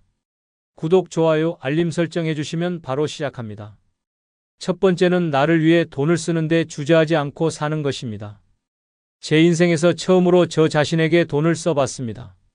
그리고 울었습니다. 대구에 사는 75세 김명자 씨는 남편을 떠나보낸 지 8년째 자식들도 각자 살기 바쁜 현실 속에서 홀로 살아가고 있습니다. 평생 가정주부로 살며 자신을 위해 써본 돈이라고는 미용실 파마비 3만 원이 전부였습니다. 자식 등록금에 남편 병원비에 명절 선물까지 내가 빠지면 다 무너진다는 책임감 하나로 버텼지만 정작 자신을 위한 한 푼은 언제나 뒷전이었습니다. 그러던 어느 날 김 씨는 우연히 백화점 화장품 매장을 지나다 발걸음을 멈췄습니다. 거울 속 자신의 얼굴이 낯설었습니다. 이렇게 늙었나 그 자리에서 5만 5천 원짜리 립스틱을 샀습니다. 계산대 앞에서 손이 부들부들 떨렸습니다. 이 돈이면 손주 옷을 하나 더 사줄 수 있을 텐데라는 생각이 머리를 스쳤지만 이미 마음은 결심하고 있었습니다. 그리고 집에 돌아와 거울 앞에서 립스틱을 바른 순간 그는 흐느껴 울었습니다. 이제야 나한테 미안하다고 말하는 것 같아서요. 그날 이후 김 씨는 매달 10만 원씩 자신만을 위한 명자 적금을 만들었습니다. 맛있는 음식을 사 먹고 꽃 한 송이를 사고 혼자 카페에서 커피를 마시며 책을 읽는 시간을 가지기 시작했습니다. 놀랍게도 삶이 달라졌습니다. 웃음이 생기고 자신감이 돌아왔습니다. 돈이 많아서가 아니라 돈을 나를 위해 쓴다는 그 작은 행동 하나가 자존감을 회복시켰던 것입니다. 많은 사람이 노년의 외로움을 느끼는 가장 큰 이유는 타인을 위한 희생은 해왔지만 자신에게는 한 번도 투자하지 않았기 때문입니다. 자식에게 수백만 원을 쓰면서도 내 피부를 위한 로션 하나에 망설이고 손주 장난감은 아낌없이 사면서 내 옷은 몇 년째 그대로인 삶. 그것은 외로움을 자초하는 방식입니다. 돈을 쓴다고 모두 행복해지지는 않습니다. 하지만 내가 나를 존중하는 방식으로 돈을 쓰면 그건 외로움에 맞서는 강력한 무기가 됩니다. 나를 위해 산 립스틱 하나, 꽃다발 하나, 맛있는 식사 한 끼는 내 존재를 확인하는 작은 선언입니다. 나는 소중한 사람이다. 이 메시지를 자기 자신에게 끊임없이 보내는 사람이 혼자서도 잘 삽니다.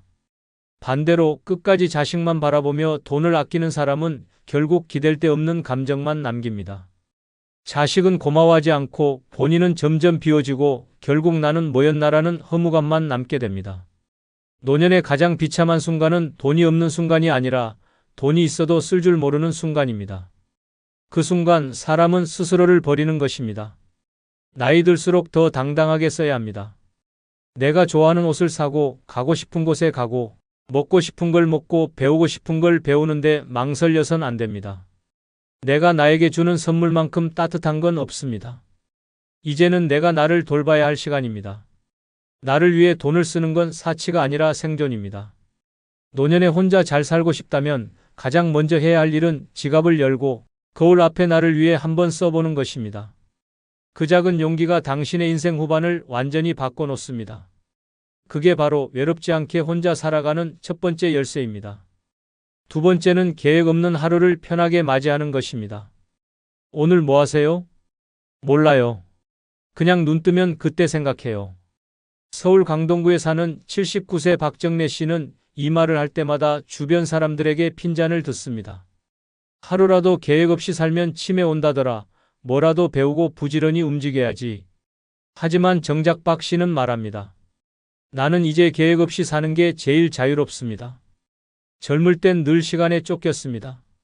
새벽에 일어나 도시락 싸고 애들 등교시키고 남편 출근 챙기고 회사 가면 보고서에 퇴근 후엔 저녁 밥상 차리기에 하루가 끝났습니다.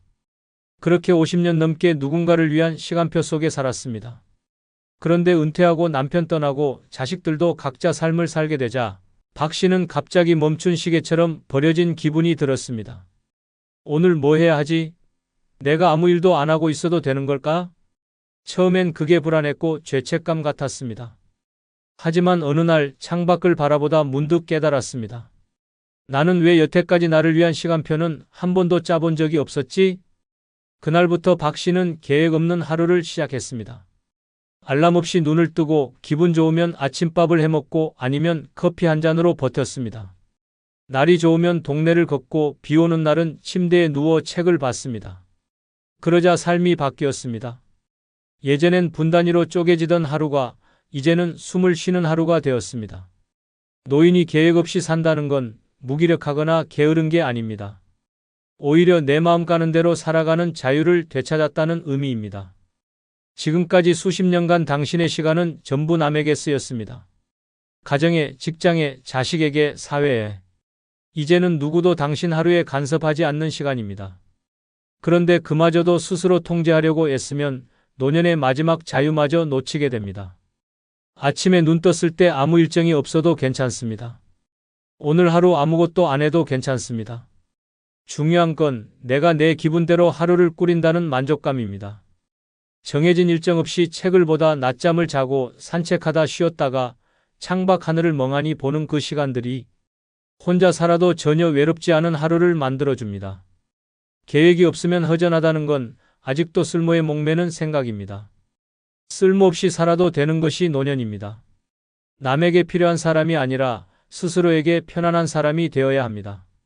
많은 사람들이 말합니다. 배워야 한다, 움직여야 한다, 뭔가 해야 한다. 하지만 그건 젊은 사람들의 논리입니다. 노년에는 멍하니 있는 것이 때론 최고의 치유입니다. 그 멍한 시간이 마음의 고름을 빼주고 억눌린 감정을 풀어줍니다. 계획 없는 하루를 두려워하지 마십시오. 그건 실패가 아니라 당신이 비로소 온전히 나로 살아가는 증거입니다. 이제는 시간에게 쫓기지 말고 시간과 친구가 되어야 합니다. 혼자 살아도 잘 사는 사람은 혼자여도 조급하지 않은 사람입니다. 아무것도 하지 않아도 괜찮다는 걸 아는 사람입니다. 계획 없는 하루, 그 하루를 불안해하지 않고 누릴 수 있다면 당신은 이미 혼자 잘 살 준비가 된 사람입니다. 세 번째는 누구의 인생도 부러워하지 않는 것입니다. 저 집은 며느리가 그렇게 잘 챙긴다더라. 같은 나이인데도 손주들이 주말마다 와서 북적인다더라. 경기도 평택에 사는 76세 조정자 씨는 이 말을 들을 때마다 웃는 척했지만 속으로는 밤마다 이불을 덮고 울었습니다. 남편 없이 혼자 지내는 것도 서러운데 이웃의 자랑은 늘 조 씨의 마음을 핥히었습니다. 같은 아파트 5층에 사는 윤 여사는 딸이 매주 반찬을 가져다주고 손주는 문 앞에서 할머니를 안고 사랑해요를 외칩니다.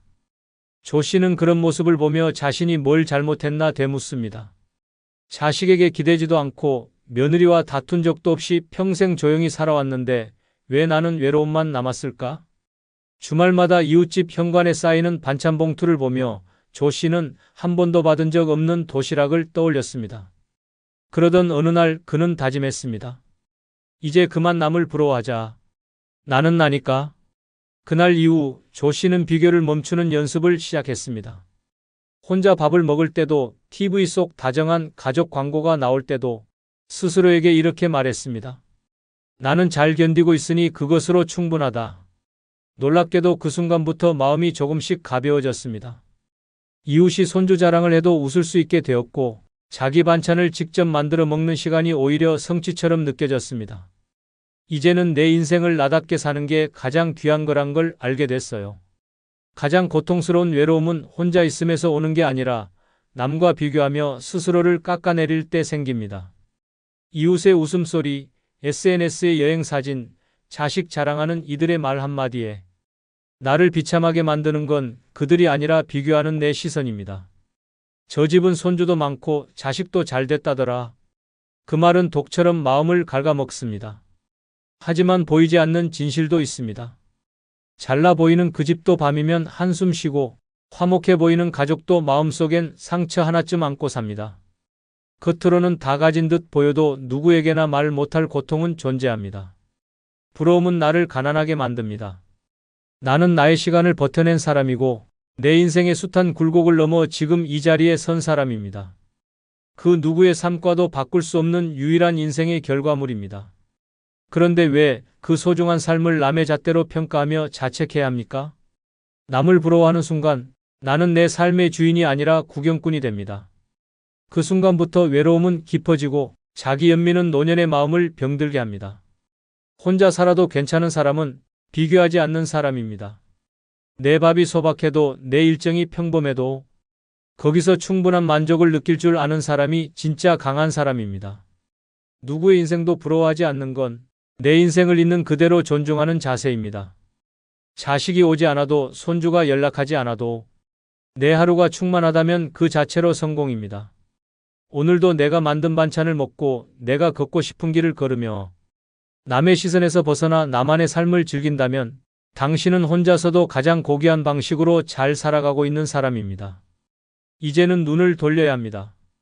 남의 인생을 부러워할 시간이 있다면 그 시간의 거울을 보며 나에게 이렇게 말해야 합니다. 내 인생도 참 잘 견뎌왔다. 그리고 지금도 잘 살고 있다. 그 한마디면 충분합니다. 그 마음이면 당신은 외롭지 않습니다. 네 번째는 늙는 걸 자연스럽게 받아들이는 것입니다. 아줌마, 염색 좀 하세요. 너무 지저분해 보여요. 버스 안에서 들은 한마디에 74세 윤순자 씨는 며칠을 잠을 이루지 못했습니다.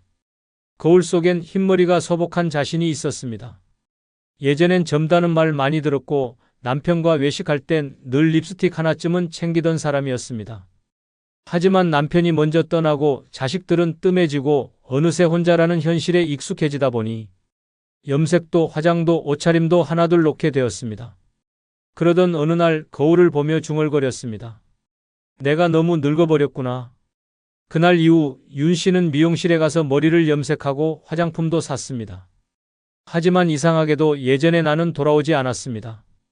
더 허전했고 더 공허했습니다. 그제야 깨달았습니다. 나는 늙은 게 문제가 아니라 늙음을 인정하지 못한 게 문제였구나. 그래서 윤 씨는 다시 미용실에 갔습니다. 이번엔 염색을 지우고 흰머리를 자연스럽게 정리해달라고 했습니다. 화려한 옷 대신 편하고 따뜻한 옷을 입고 립스틱 대신 웃는 얼굴을 택했습니다. 그리고 매일 거울을 보며 말했습니다. 지금 내 얼굴이 내가 살아온 시간의 증거입니다. 그 순간부터 윤 씨는 외로움이 줄고 삶의 평온이 찾아오기 시작했습니다. 많은 사람들이 늙음을 부끄러워하고 감추려 합니다. 주름을 펴는 시술을 받고 흰머리를 감추고 몸을 젊게 꾸밉니다. 하지만 그럴수록 더 깊은 허무함이 찾아옵니다. 왜냐하면 늙음을 싸워야 할 적으로 대할수록 우리는 삶을 잃어가기 때문입니다. 늙는다는 건 약해지는 것이 아니라 천천히 비워가는 것입니다.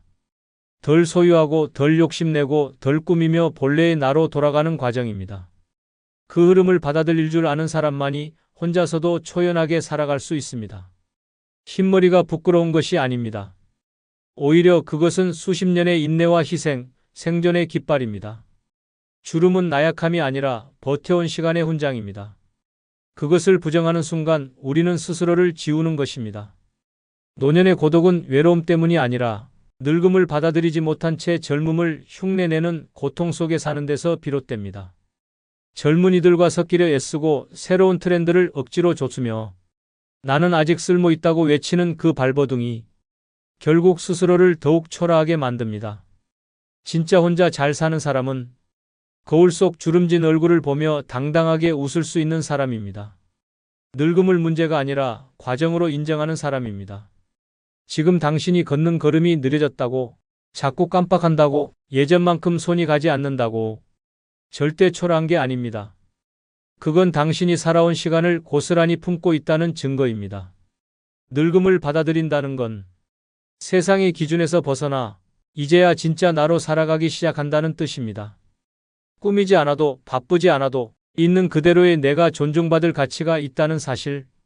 그걸 아는 순간 노년은 외롭지 않습니다. 이제는 싸우지 마십시오. 당신은 이미 충분히 버텨왔고 늙었다는 사실은 당신이 지금까지 잘 살아왔다는 강력한 증거입니다. 그 늙음을 껴안는 순간부터 당신은 혼자서도 빛나는 인생을 살게 됩니다. 다섯 번째는 자식에게 기대지 않는 마음을 기르는 것입니다. 딸이 데리러 온다고 해서 이틀을 밥도 안 먹고 기다렸습니다. 그런데 결국 안 왔습니다. 경기도 수원에 사는 78세 장복희 씨는 그날 밤 혼자 밥을 차려 먹다 울음을 터뜨렸습니다. 아들이 미국에 있고 딸 하나만 가까운 곳에 살지만 평소에도 자주 연락이 없었습니다. 한 번만이라도 같이 마트 가고 싶었어요. 무거운 쌀 한 포대를 들 때 그냥 옆에 있어줬으면 했어요. 장 씨는 그렇게 혼자서도 딸의 전화를 기다리고 명절이 가까워질수록 괜히 휴대폰을 더 자주 확인했습니다. 하지만 약속은 번번이 미뤄졌고 방문은 취소됐고 결국 말 한마디 없이 계절은 바뀌었습니다. 그제야 그는 깨달았습니다. 나는 여전히 자식에게 매달리고 있었구나. 그래선 안 됐는데. 며칠 뒤 장 씨는 딸에게 전화를 걸어 말했습니다. 앞으로 오지 않아도 돼. 난 잘 지낼 거야. 이제 내 인생 살아. 딸은 당황하며 말렸지만 장 씨의 말은 단호했습니다. 그리고 그날부터 그는 스스로 장을 보고 동네 노인대학에 등록해 그림을 배우기 시작했습니다. 자식에게 기대지 않아도 괜찮다는 마음을 기른 순간 이상하게도 외로움이 줄어들었습니다. 오히려 자신을 챙기는 법을 알게 되었고 삶이 더 단단해졌습니다. 많은 부모들이 자식에게 기대다 무너집니다. 자식은 늙은 부모를 챙겨야 한다는 기대는 현실 앞에서 산산이 부서집니다. 자식은 바쁩니다. 각자의 삶을 살고 자신의 가정을 꾸리느라 부모를 돌볼 여유가 없습니다. 하지만 문제는 그 바쁜 현실보다 여전히 자식이라면 당연히 나를 챙겨야 한다는 믿음입니다. 그 믿음이 외로움이 되고 그 기대가 실망이 되며 결국 자식과의 관계는 부담이 되어버립니다. 기대는 사랑이 아닙니다. 기대는 요구이고 강요이며 때로는 감정적 폭력이 되기도 합니다. 내가 널 어떻게 키웠는데 너 잘 되라고 내가 다 참고 살았는데. 이 말 속에는 사랑이 아니라 계산이 담겨 있습니다.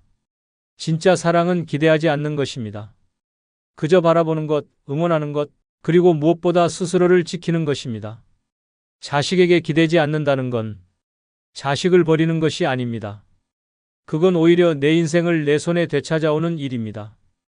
혼자서 병원에 가고, 혼자서 밥을 해먹고, 혼자서 시간을 보내는 연습이 되어 있을 때 우리는 더 이상 자식의 안부 전화에 목매지 않게 됩니다.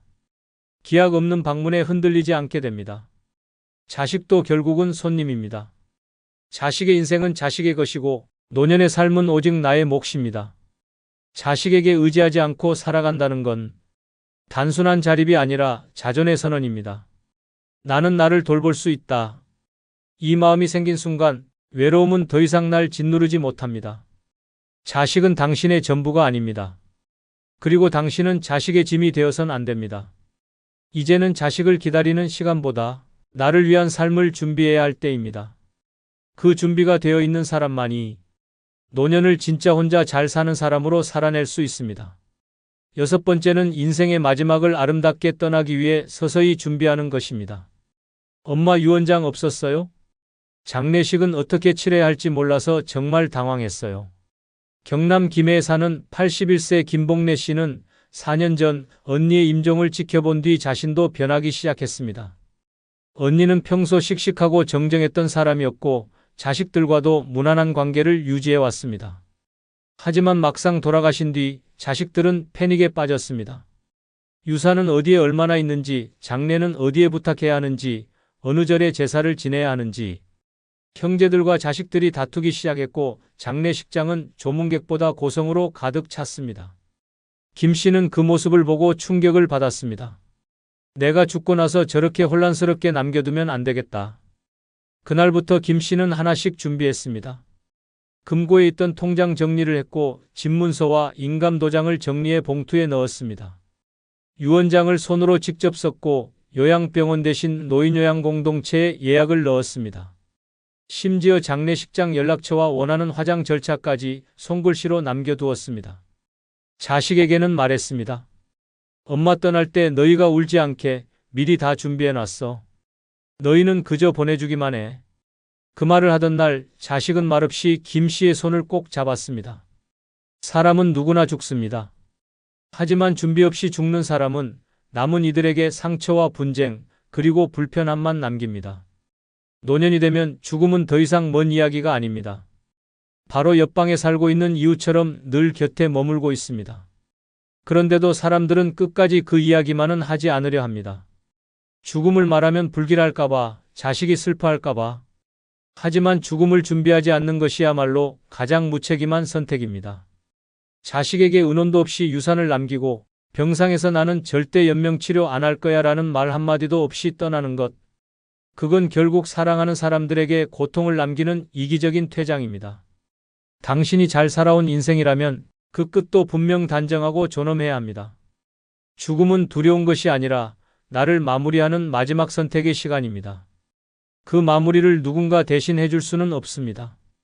미리 유언장을 써두고 재산을 정리하고 장례 절차를 정해두는 것은 삶을 포기하는 게 아니라 내 삶을 끝까지 책임지겠다는 선언입니다.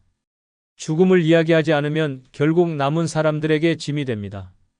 그 짐은 경제적 부담이 아니라 감정적 상처로 이어집니다. 엄마가 왜 아무 말도 안 하고 가셨을까? 그 후회는 평생 남습니다. 죽음이 두렵지 않은 사람이 되려면 지금부터 하나씩 준비해야 합니다. 옷 한 벌, 계좌 하나, 사진첩 한 장, 그리고 마지막 말 한마디까지. 내가 떠난 뒤에도 누군가 혼란스럽지 않게 내가 마지막까지 나다울 수 있게. 이것이야말로 혼자 사는 인생의 마지막 품격입니다. 누구보다 치열하게 살아왔고 버텨냈고 사랑해왔던 당신. 그 삶의 끝을 미안함이 아니라 감사함으로 남겨야 하지 않겠습니까? 지금 준비하면 늦지 않습니다. 당신의 마지막을 스스로 설계할 수 있다면 그 인생은 처음부터 끝까지 정말 잘 살아낸 인생입니다. 여러분, 한번 솔직히 생각해 봅시다. 나이 들어보니 뭐가 남던가요? 돈? 사람들? 자식들? 웃기지 마세요. 다 부질없습니다. 젊었을 땐 사람 붙들고 돈 끌어모으고 세상 다 가질 것처럼 살았지만 결국 내 손에 남은 건 뭐예요? 아무것도 없잖아요. 특히 노년에는 외로움이 무섭다며 사람들에게 휘둘리다가 내 시간과 돈, 에너지를 몽땅 빼앗기고 결국 남는 건 스트레스와 후회뿐입니다. 괜히 복잡한 인간관계에 발 담그면 피곤하고 쓸데없는 일에 휘말리면 내 인생만 더 고단해집니다. 이제는 정신 차릴 때입니다. 혼자 사는 게 최고입니다. 오늘은 그래서 늙으면 다 부질없다. 이 6가지 하면서 혼자 사는 게 최고다라는 주제로 이야기를 해볼까 합니다. 이 6가지만 제대로 지키면 노년에도 편하고 행복하고 스트레스 없는 완벽한 혼자 살기가 가능합니다. 끝까지 보시면 왜 혼자가 진짜 최고인지 깨닫게 될 겁니다. 지금부터 시작합니다. 먼저 구독, 좋아요 눌러주세요. 첫 번째는 남 눈치 보지 말고 하고 싶은 거 다 하라입니다. 여러분, 한번 솔직히 생각해 보세요. 지금까지 몇 번이나 남들 눈치 보느라 내 하고 싶은 걸 포기했습니까? 나이 들수록 더 심해집니다. 이 나이에 내가 이런 걸 해도 되나? 사람들이 뭐라고 할까? 라는 생각에 스스로를 가둬버리죠. 그런데요, 이런 고민을 하는 동안 당신의 소중한 시간이 그냥 흘러가고 있다는 걸 아십니까? 특히 노년의 남의 눈치를 보면 당신의 삶은 그 순간부터 끝난 겁니다. 내가 여행을 가고 싶어도 에이, 나이 들어서 무슨 여행이야 라며 스스로를 막고 내가 새로 배우고 싶어도 이 나이에 시작해서 뭐 하겠어? 라며 발을 뺍니다. 그리고 그 자리에 남는 건요, 후회와 허무함 뿐입니다. 더 심각한 건 남의 시선 때문에 내 삶의 주인이 내가 아닌 남들이 되어버린다는 겁니다. 사람들이 이걸 어떻게 볼까? 자식들이 뭐라 할까? 라는 생각에 얽매이다 보면 결국 내 인생을 내가 아닌 남들의 기준에 맞춰 살아가게 됩니다. 그런데 한 가지 질문해 봅시다. 당신이 그렇게 남들 눈치를 보며 사는 동안 그 사람들이 당신의 행복에 책임져 주던가요? 아니요. 아무도 당신 대신 행복해지지 않습니다. 노년은 마지막으로 내 삶을 제대로 살아볼 기회입니다. 이제는 남들 눈치 보느라 하고 싶은 걸 포기하지 마세요. 마음에 드는 걸 사고 배우고 싶은 걸 배우고 가고 싶은 대로 가세요. 세상이 뭐라 하든 자식들이 한숨을 쉬든 그게 무슨 상관입니까? 당신의 삶은 당신 겁니다. 남들 눈치 보다가 내 인생 다 망치는 일은 절대 없어야 합니다. 이제부터는 당당하게 하세요. 내가 하고 싶은 건 내가 한다. 사람들이 뭐라 하든 그들의 시선은 내 인생에 아무 의미도 없습니다. 지금부터는 내가 하고 싶은 걸 눈치 보지 않고 다 하세요. 그게 진짜 자유고 진짜 행복입니다. 노년은 내가 주인공입니다. 남들이 아니라 나를 위해 살아가세요. 두 번째는 쓸데없는 인간관계 끊기입니다. 여러분, 한번 솔직히 말해봅시다. 당신 주변 사람들 진짜 당신을 위해 존재하나요? 젊었을 땐 인맥이고 뭐고 다 중요해 보였죠. 하지만 나이 들고 보니 다 소용없더라고요. 이제 남는 건 진짜 나를 위해 주는 사람 몇 안 되는 친구나 가족뿐입니다. 나머지요? 다 귀찮고 피곤한 존재들입니다. 특히 노년엔 인간관계가 더 위험합니다. 사람 만나면 처음엔 좋죠. 얘기하고 웃고 떠들고 기분 좋아지는 것 같지만요. 조금만 지나면 그 모임의 진짜 목적이 드러납니다. 이번에 우리 가족이 좀 힘든데라며 돈 부탁하는 사람, 시간 있으면 이 일 좀 도와줘라며 당신의 에너지를 갈아먹는 사람, 심지어 뒷담 화나 험담의 소재로 당신을 이용하는 사람들까지 결국 남 좋은 일만 시키고 내 시간과 정작 나를 위한 여유는 사라지는 것, 그게 현실입니다. 게다가 나이가 들면 사람들은 당신을 더 쉬운 타겟으로 봅니다. 뭐든지 잘 도와주고 잘 들어주고 쉽게 넘어갈 것 같아 보이니까요. 결국 당신의 선의를 당연히 여기고 그걸 빼앗아 가려고 들겠죠. 왜 그런 관계에 나를 소모합니까? 이제는 단호하게 끊어야 합니다. 쓸데없는 인간관계는 노년의 암덩어리 같은 존재일 뿐입니다. 사람들과 얽혀서 내 에너지만 소모되고 불필요한 갈등만 늘어나는 관계는 이제 끝내세요. 진짜 내 마음을 위로하고 나에게 기쁨을 주는 소수의 관계만 남기고 나머지는 싹 정리해버리는 게 정답입니다. 노년에는 혼자 사는 시간이야말로 진짜 평화롭고 행복한 삶의 비결입니다. 쓸데없는 인간관계, 당장 손절하세요. 세 번째는 돈 함부로 쓰지 않기입니다. 여러분, 노년에 가장 위험한 게 뭔지 아세요? 돈을 함부로 쓰는 겁니다. 여기저기 베풀고 쓸데없이 남들에게 쓰고 혹은 누가 좋다는 말에 홀려서 투자하고 그러다가 내 평생 모은 돈이 바닥나면요. 그땐 정말 피눈물 흘리게 됩니다. 특히 노년엔 주변에서 돈을 노리는 사람과 상황이 끝도 없이 몰려옵니다. 이 좋은 기회를 놓치면 안 되죠. 라며 투자 이야기를 꺼내는 사람, 어르신, 이번에 우리 가족 좀 도와주세요 라며 선의를 요구하는 친척, 그리고 이 상품 하나면 노후 걱정 끝, 이라며 접근하는 사기꾼들까지. 이런 말에 휘둘리다 보면 내 소중한 돈이 하나둘 빠져나가는 걸 멍하니 지켜보게 될 겁니다. 더 큰 문제는 한번 돈을 쓰기 시작하면 사람들이 그걸 당연시한다는 것입니다. 내가 도와주면 고맙다며 끝낼 줄 알았죠? 아니요. 다음에도 부탁드릴게요 라는 말과 함께 더 큰 기대와 요구가 따라옵니다. 결국 내 돈을 위해 주는 건 나 자신밖에 없다는 사실을 그제야 깨닫게 되죠. 노년에는 돈을 지키는 게 곧 나를 지키는 겁니다. 내 건강, 내 생활, 내 평화를 위해서라면 돈은 내가 쓰고 싶은 데 써야 하고 필요할 때를 대비해 아껴야 합니다. 이제는 남들을 위해 돈 쓰지 마세요. 그 돈은 평생 열심히 살아온 당신 자신을 위한 겁니다. 함부로 돈 쓰는 습관 지금 당장 끊으세요. 그래야 진짜 행복한 노년이 시작됩니다. 네 번째는 남 신경 끄고 내 건강 챙기기입니다. 여러분, 나이 들면 가장 소중한 게 뭐냐고요? 건강입니다. 그런데 정작 우리는 내 건강보다 남들 눈치 보는데 더 많은 시간을 씁니다. 자식 걱정, 주변 사람들의 시선, 사회적 체면까지. 그런데 한번 생각해 보세요. 남들이 내 건강을 챙겨줍니까? 아니요.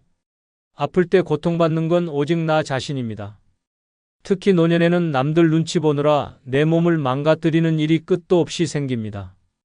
예를 들어 친구들과 어울린다고 과음하고 가족들이 맛있다며 권하는 음식을 거절하지 못해 과식하고 운동은 귀찮다고 미루고 그러다 병원에서 이제 진짜 조심하셔야 합니다라는 말 한마디 듣고 나서야 후회하는 겁니다. 더 심각한 건 남들 챙기느라 내 몸은 더 방치된다는 겁니다. 자식들 밥 해주고 손주 봐주느라 바쁘고 주변 사람들 부탁 들어주느라 내 시간은 늘 뒷전입니다. 이러다가 나중에 내가 몸이 아파 누웠을 때 누가 책임져 줄까요? 남들? 자식들? 아니요. 결국 고통받는 건 오롯이 나 자신입니다. 이제는 깨달아야 합니다. 내 몸은 내가 돌보지 않으면 끝이다. 남들 눈치 보며 내 건강을 희생할 만큼 내 인생이 남아있지 않습니다. 운동하기 싫어도 해야 하고 몸에 좋은 음식은 꼬박꼬박 챙겨 먹어야 합니다. 건강을 지키는 건 남들한테 잘 보이기 위해서가 아니라 내가 더 오래, 더 행복하게 살기 위해서입니다. 남들 신경 끄고 내 건강에 올인하세요. 남들이 뭐라든 내 몸을 소중히 여기는 게 혼자 살면서 행복하게 사는 비결입니다. 병원 침대에 누워 후회하는 날이 오기 전에 지금 당장 건강부터 챙기세요. 다섯 번째는 가난한 사람과 절대 엮이지 않기입니다. 여러분, 가난한 사람과 친해지는 게 꼭 나쁜 일이라고 생각하지 않을 겁니다. 하지만 노년엔 이야기가 달라집니다. 가난한 사람과 엮이는 순간 당신의 시간, 돈, 에너지가 끝도 없이 빨려 들어가는 수렁이 될 수 있습니다. 처음엔 좀 도와달라는 사소한 부탁으로 시작하죠. 조금만 힘이 되어주세요 라며 고개를 숙이던 그들은 당신이 한번 도와준 순간부터 당신을 지갑으로 보기 시작합니다. 한 번 도와주면 고맙다면서 다시 찾아옵니다. 두 번 도와주면 이제 그게 당연한 권리처럼 느껴지죠. 그리고 나중엔 어떻게 될까요? 이제는 내가 없으면 저 사람은 안 되겠지라는 이상한 책임감이 당신을 휘감게 됩니다. 결국 그들의 문제는 끝없이 커지고 당신은 그 늪에서 빠져나올 수 없게 되는 겁니다.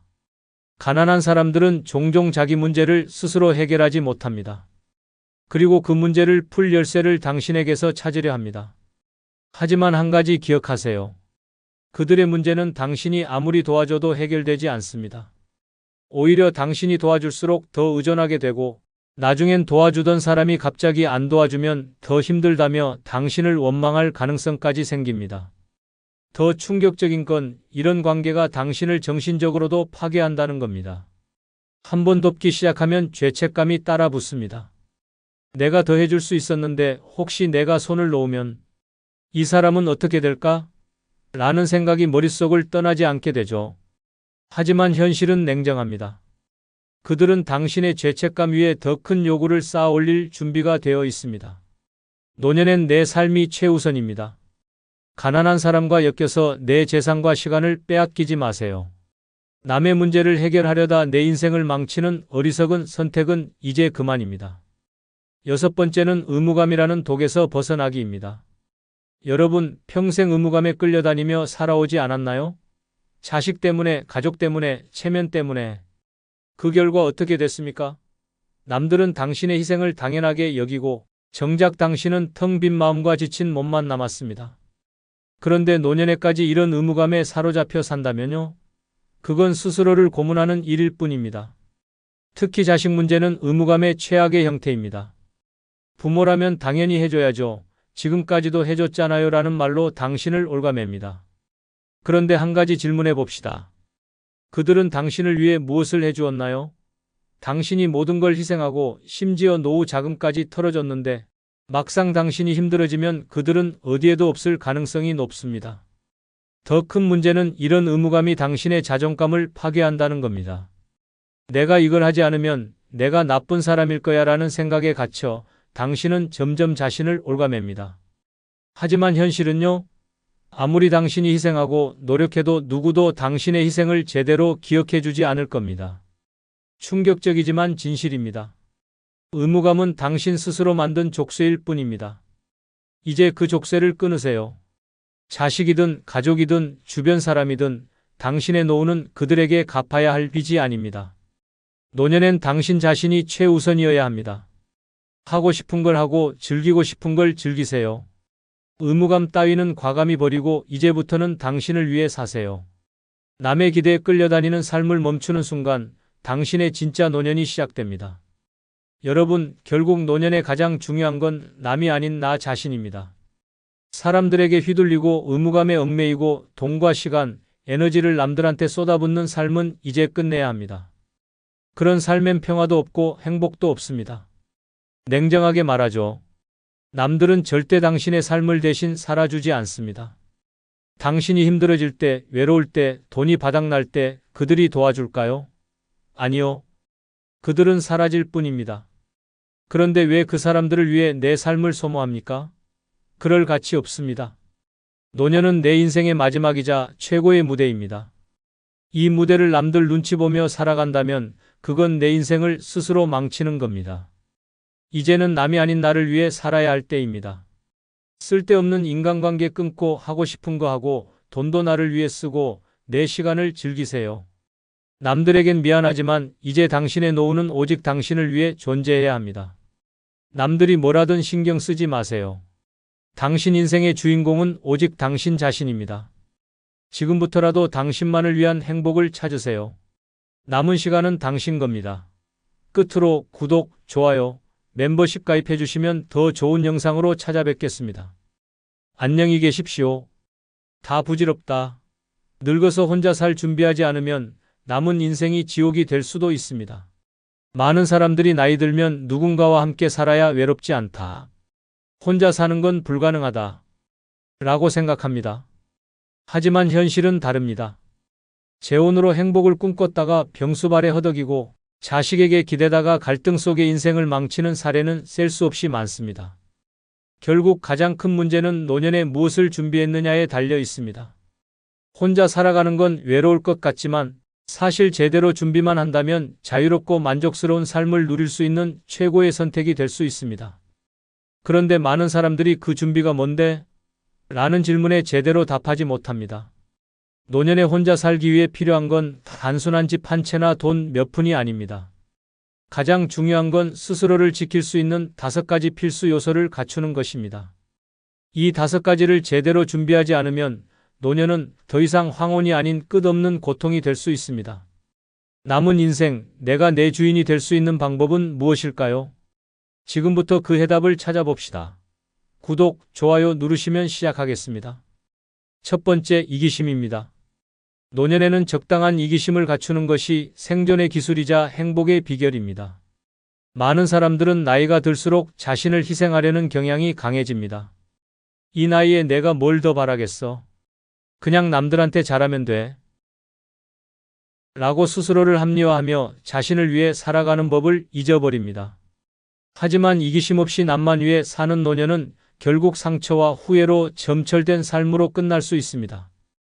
68세 김 씨는 자식들에게 모든 걸 희생하며 살아왔습니다.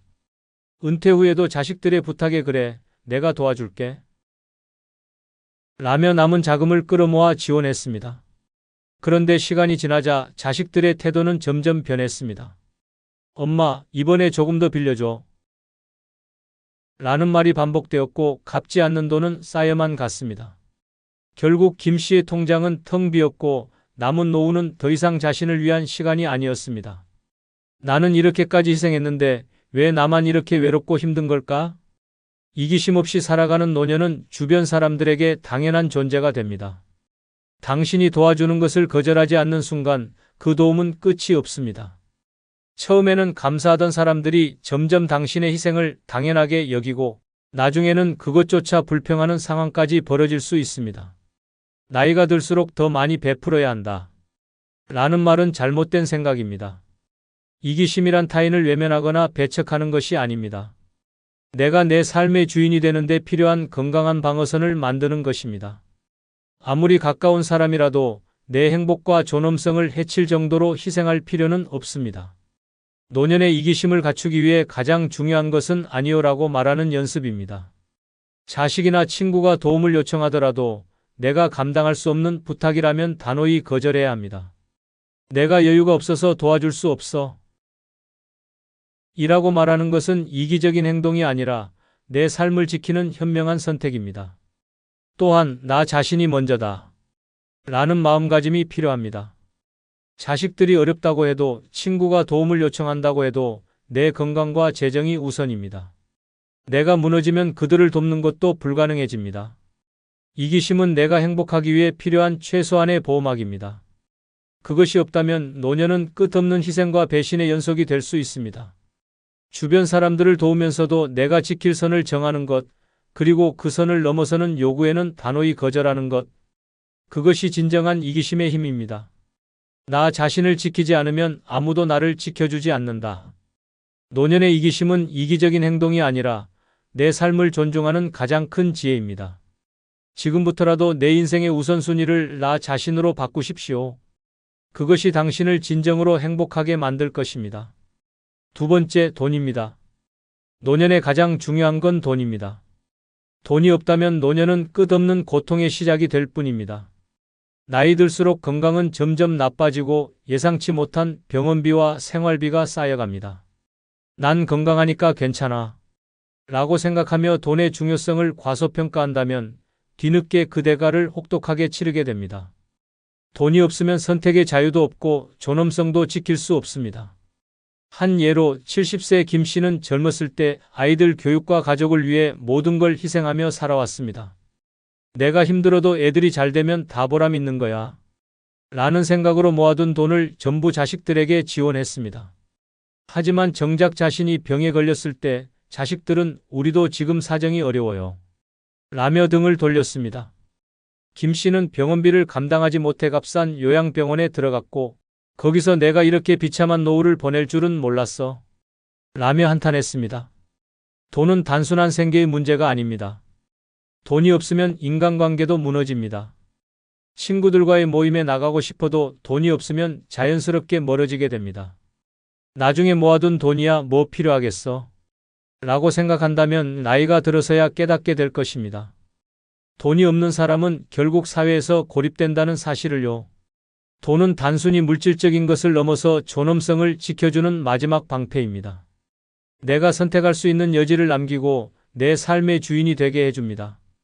돈이 있으면 좋은 병원을 선택할 수 있고 더 나은 환경에서 노년을 보낼 수 있습니다.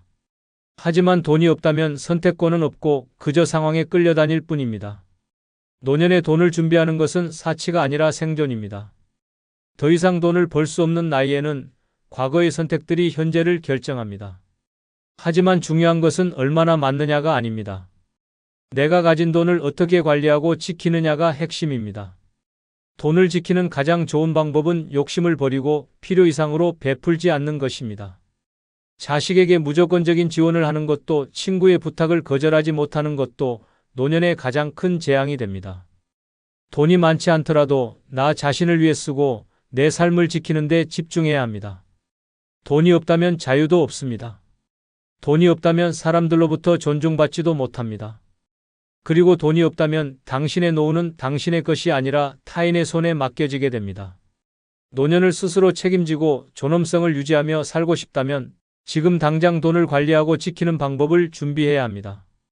돈이 다가 아니다라는 말은 젊은 사람들만 할 수 있는 사치입니다. 나이가 들수록 돈은 다가 됩니다. 그게 현실입니다. 돈이 당신을 지켜주고 당신을 존중받게 만들어줍니다. 노년의 행복은 결국 돈에서 시작된다는 사실을 잊지 마세요. 세 번째, 건강입니다. 노년의 가장 잔인한 현실은 건강을 잃는 순간 모든 것이 무너진다는 사실입니다. 돈이 있어도 건강이 없다면 무슨 소용이 있을까요? 아무리 큰 저택에 살고 값비싼 음식을 먹을 수 있다고 해도 침대에서 일어나지 못하거나 병원에 갇혀 있어야 한다면 그것은 더 이상 삶이 아니라 고통입니다. 노년의 행복은 결국 건강 위에 세워지는 법입니다.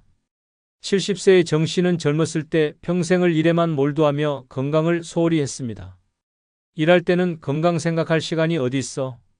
먹고 살기 바쁜데? 라는 생각으로 술자리도 마다하지 않고 운동은커녕 제대로 된 식사조차 챙기지 않았습니다. 그런데 은퇴 후 갑자기 찾아온 건강 문제는 그의 인생을 송두리째 바꿔놨습니다. 허리 디스크와 당뇨, 고혈압까지 한꺼번에 찾아왔고 병원비는 끝없이 늘어났습니다. 달이라도 성했으면 어딘가 나가서 사람들 좀 만나겠는데 이젠 집에 갇혀있는 신세야.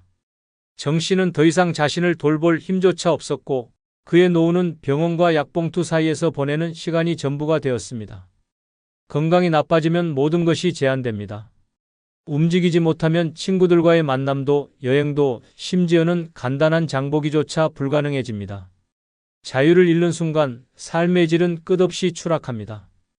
그저 숨만 붙어 있는 상태로 하루하루를 견뎌야 하는 삶은 노년에 겪고 싶은 최악의 상황입니다.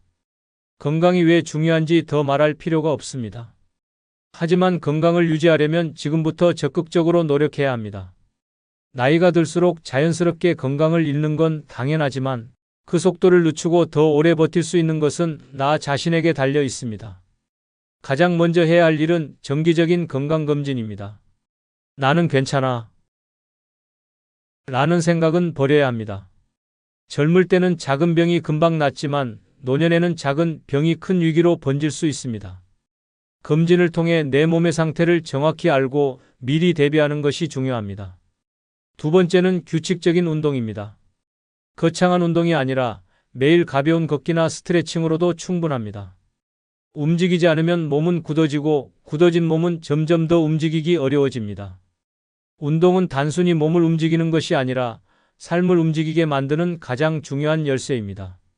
마지막으로 올바른 식습관을 갖추는 것도 필수입니다. 나이가 들수록 소화 능력과 신체의 회복 능력이 떨어지기 때문에 무리한 식사나 불규칙한 식습관은 큰 위험이 됩니다.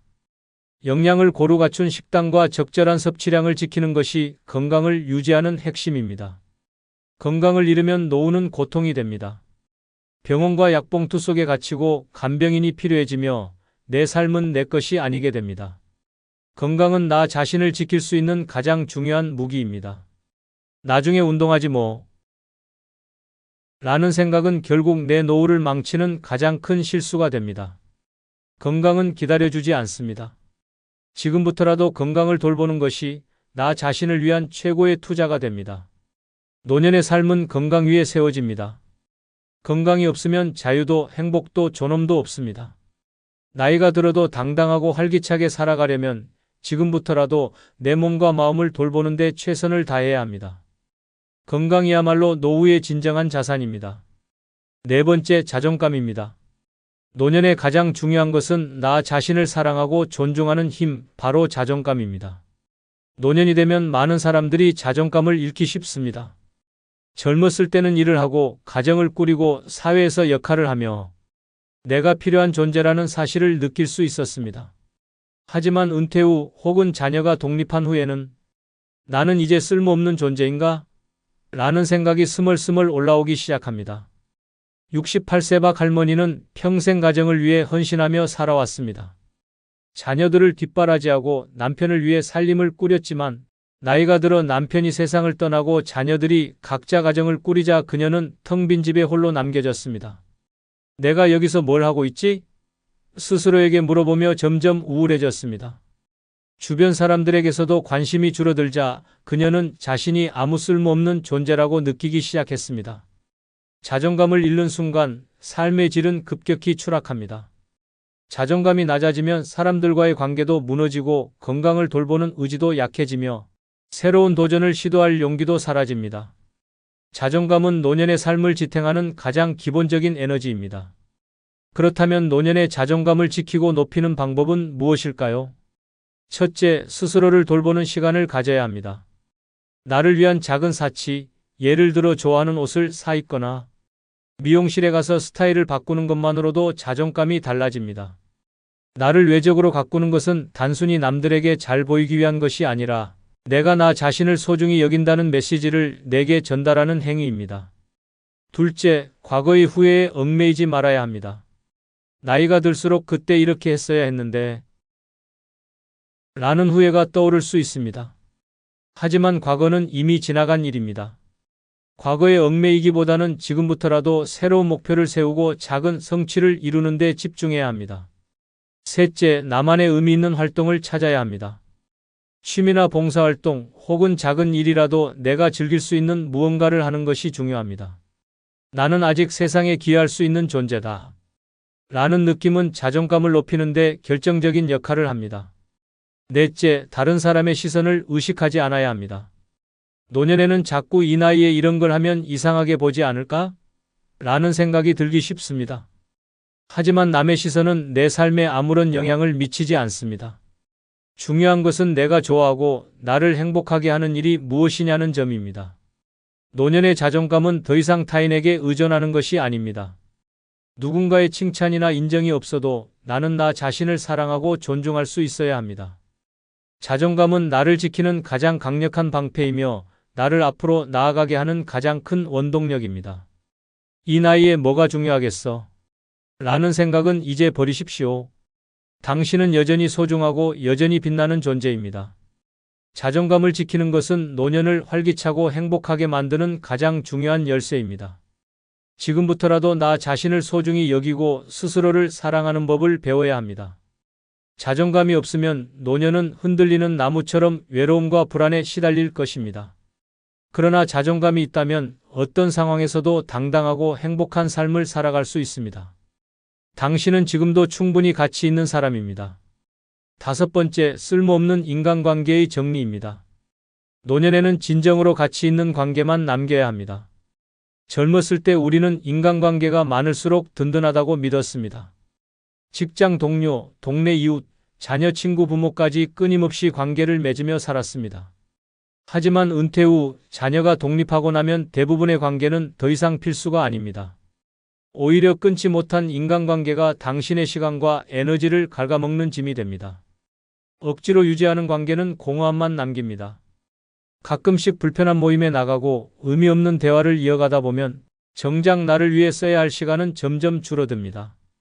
이런 관계들은 내가 힘들 때 도움을 줄 사람도 아니고 내 삶에 진정한 가치를 더해주지도 못합니다.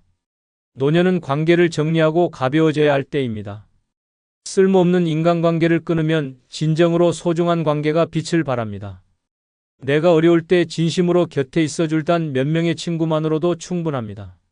물론 관계를 끊는 일은 쉽지 않습니다. 하지만 내가 행복하지 않은 관계라면 과감히 정리해야 합니다. 내 삶은 나를 위해 살아가는 것입니다. 쓸모없는 관계를 정리하면 남은 시간을 온전히 나를 위해 쓸 수 있습니다. 노년의 인간관계는 양이 아니라 질입니다. 진짜 필요한 사람들과 함께하며 내 삶을 더 가볍고 행복하게 만들어 보세요. 70세 김 씨는 퇴직 후에도 다양한 모임과 인간관계를 유지하려고 애썼습니다.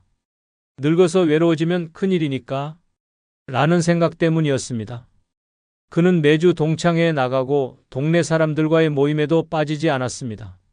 하지만 시간이 지날수록 그 관계들이 자신을 행복하게 해주지 않는다는 사실을 깨달았습니다. 이 사람들과 만나면 항상 똑같은 얘기뿐이야. 어디가 아프다, 누가 잘됐다, 누가 못됐다. 어느 순간 김 씨는 깨달았습니다. 이 많은 관계가 내게 진정 필요한가? 진짜 필요한 순간, 예를 들어 몸이 아프거나 정신적으로 힘들 때, 그 모임 사람들 중 누구도 진심으로 그의 곁에 있어 주지 않았습니다. 대신 그는 의외로 가까운 친구 한 명이 병원에 데려가 주고 함께 고민을 나눠줬던 기억을 떠올렸습니다. 내가 아프거나 힘들 때 진짜로 내 옆에 있어 줄 사람은 단 한두 명이면 충분하다. 쓸모없는 인간관계를 끊는 것은 단순히 사람을 멀리하는 것이 아닙니다. 내게 진정한 가치를 주는 관계를 남기고 나를 소모시키는 관계를 정리하는 것입니다. 노년에는 시간과 에너지가 가장 소중한 자원입니다. 아무 의미 없는 모임에 나가고 거칠에만 있는 관계를 유지하려고 애쓰는 것은 그 자원을 낭비하는 일일 뿐입니다. 그렇다고 모든 관계를 끊으라는 뜻은 아닙니다. 내가 아플 때 혹은 정말 외로울 때 진심으로 곁에 있어 줄 사람 몇 명만 남기면 됩니다. 중요한 것은 숫자가 아니라 질입니다. 쓸모없는 인간관계를 정리하려면 먼저 내게 어떤 감정을 주는지 점검해야 합니다. 만났을 때 스트레스를 주거나 억지로 유지하려고 애쓰는 관계는 과감히 끊어야 합니다. 진정한 친구라면 서로의 삶을 존중하며 자연스럽게 이어지는 법입니다. 노년에는 주변의 거칠의 관계를 모두 정리하고 진짜 내게 필요한 사람들과 깊은 유대를 맺는 것이 중요합니다. 그런 친구 한 두 명만으로도 외롭지 않은 노년을 보낼 수 있습니다. 그들이 내 곁에 있는 한 나는 절대로 고립되지 않을 것입니다. 쓸모없는 관계를 끊어야 진정한 관계가 빛을 발한다. 지금 당장 내 인간관계를 돌아보고 내게 정말 필요한 사람만 남기세요. 그것이 노년을 자유롭고 행복하게 만들어줄 가장 큰 비결입니다. 늙어서 혼자 사는 것이 두렵고 외로울 것 같다는 생각이 들 수도 있습니다. 하지만 진정으로 중요한 5가지를 준비하면 노년은 누구보다 자유롭고 당당하게 살아갈 수 있는 최고의 시간이 됩니다. 위에 설명한 5가지는 혼자서도 충분히 행복하고 만족스러운 삶을 만들어줄 열쇠입니다. 지금까지는 가족과 사회를 위해 헌신하며 살아왔다면 이제는 오롯이 자신을 위한 삶을 살아야 할 때입니다. 혼자라서 외로운 것이 아니라 준비되지 않은 채로 혼자가 되면 외로워진다. 라는 사실을 기억하세요. 노년은 끝이 아닙니다. 새로운 도전과 성장을 시작할 수 있는 시간입니다. 내 삶의 주인이 되어 내 선택과 의지로 하루하루를 채워나가는 것. 그것이야말로 진정한 행복의 시작입니다. 용기를 내십시오. 지금부터라도 자신을 위한 준비를 시작한다면 당신의 노년은 누구보다 찬란히 빛날 것입니다. 혼자서도 충분히 행복하고 혼자여서 더 자유로운 인생이 당신을 기다리고 있습니다. 마지막으로 구독, 좋아요 부탁드립니다.